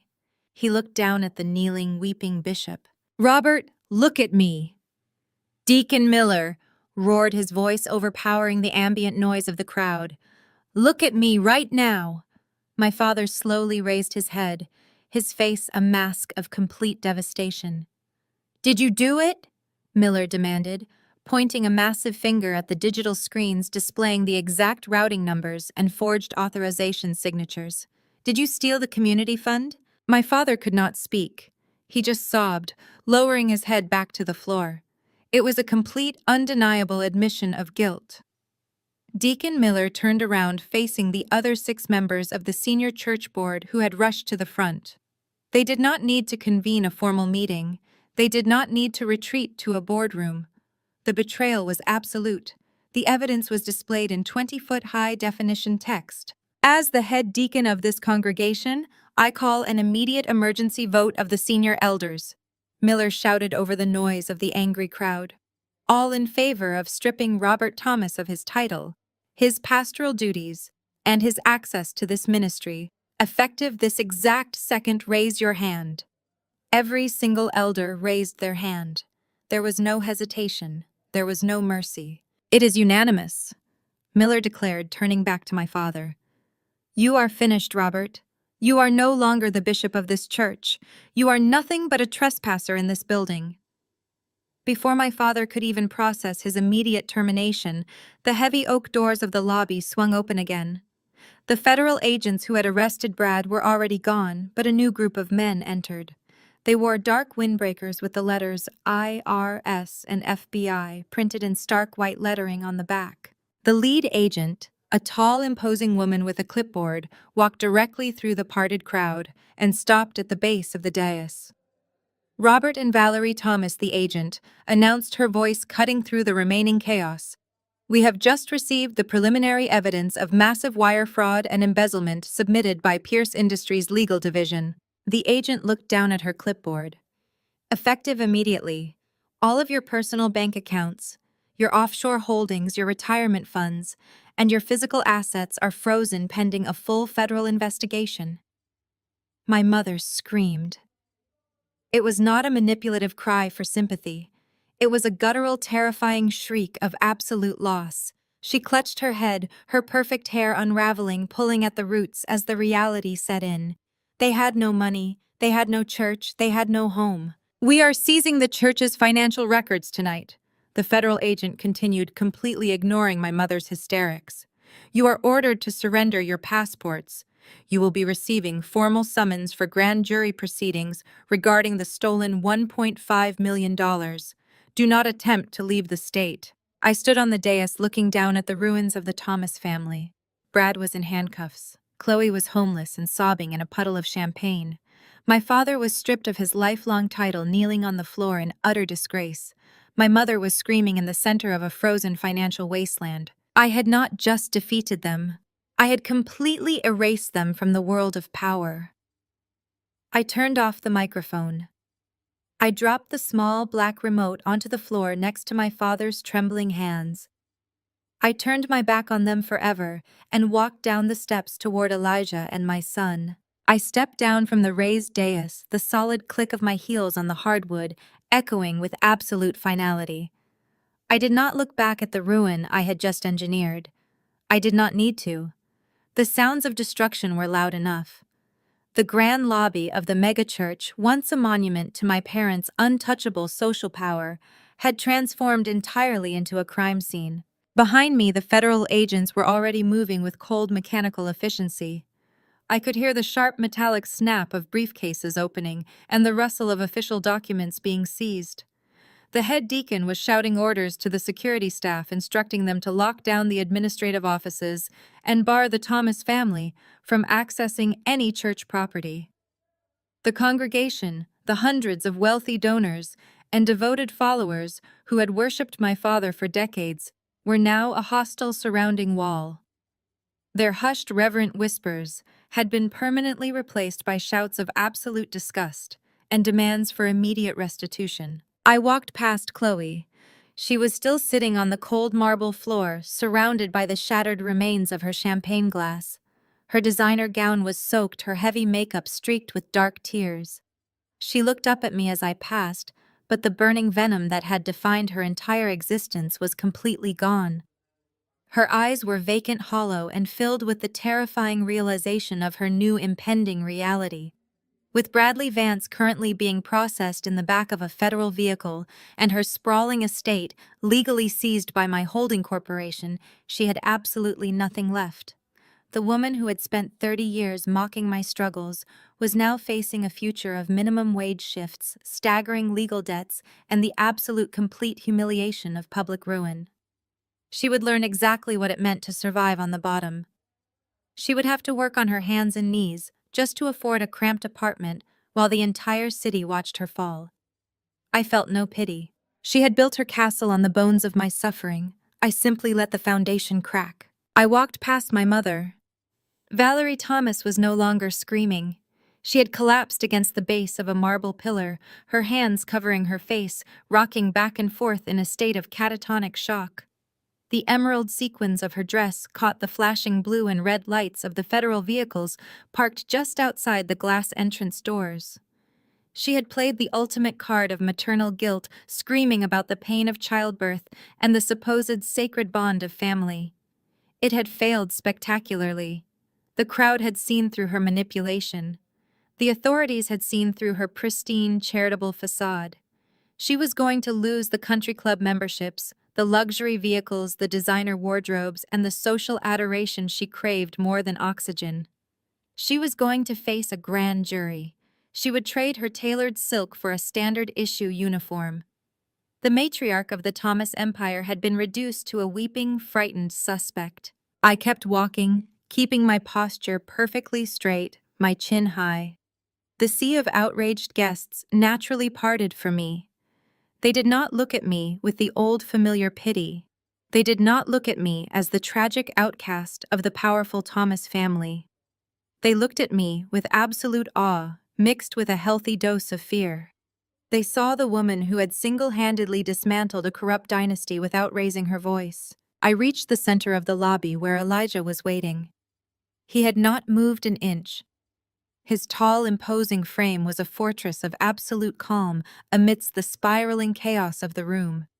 His security detail immediately opened their protective circle, allowing me to step inside. I looked down. Malik was peering around Elijah's leg. His dark eyes darted nervously toward the shouting crowd and the flashing police lights outside. But when he looked up and saw my face, his posture instantly relaxed. The hunted, terrified expression melted away completely. I dropped to one knee, ignoring the cold marble floor. I opened my arms, and Malik ran into them, burying his small face into the curve of my neck. I wrapped my arms around him, holding him incredibly tight, breathing in the scent of his hair. I closed my eyes, letting the intense, protective love I felt for my son ground me.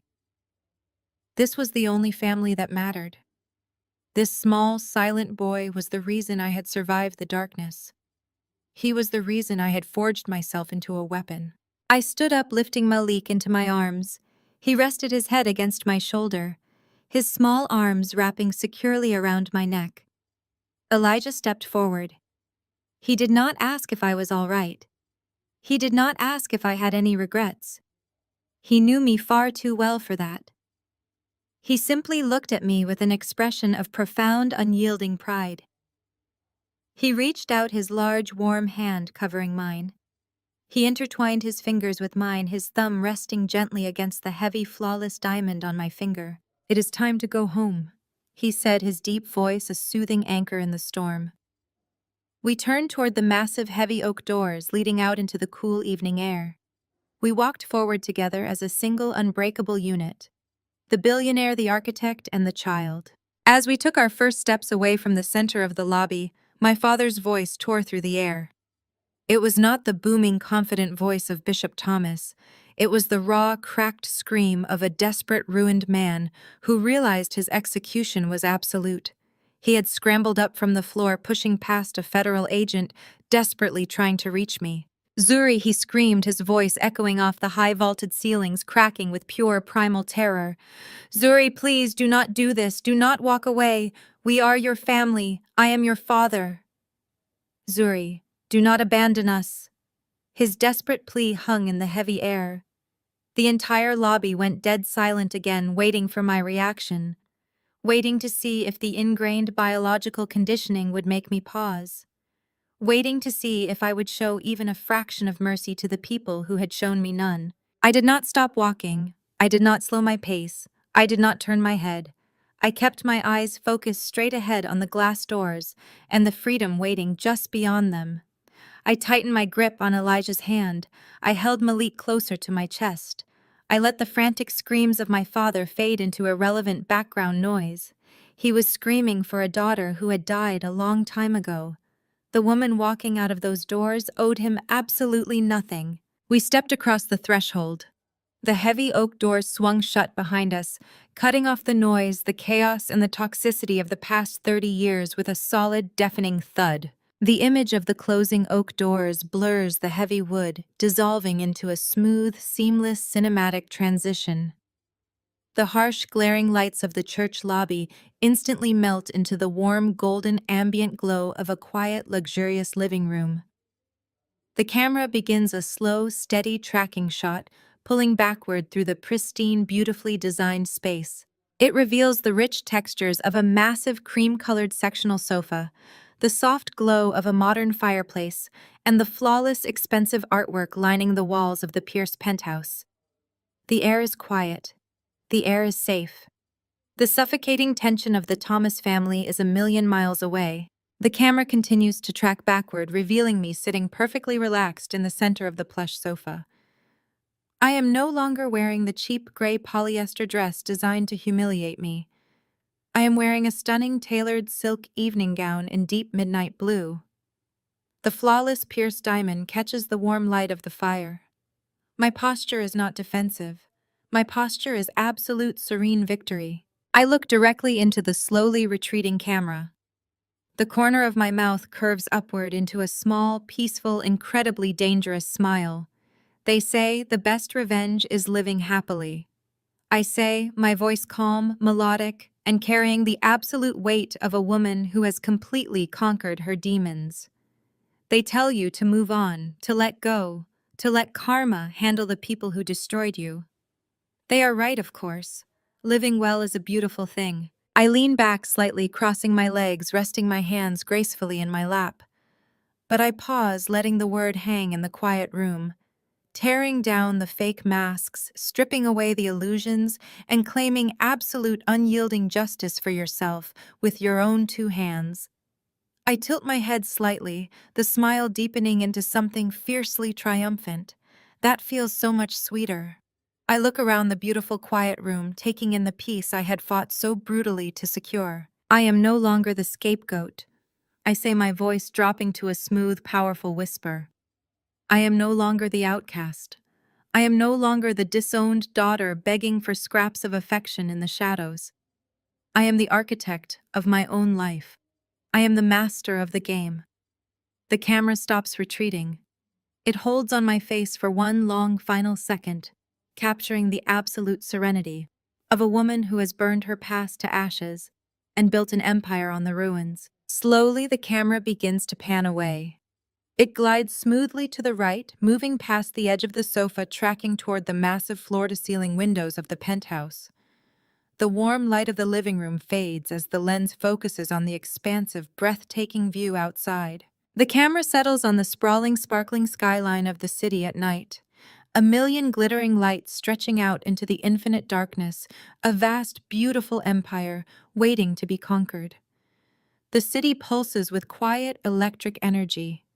The image holds on the sparkling horizon for a long, silent beat. Then slowly, gracefully, the screen fades to pitch black.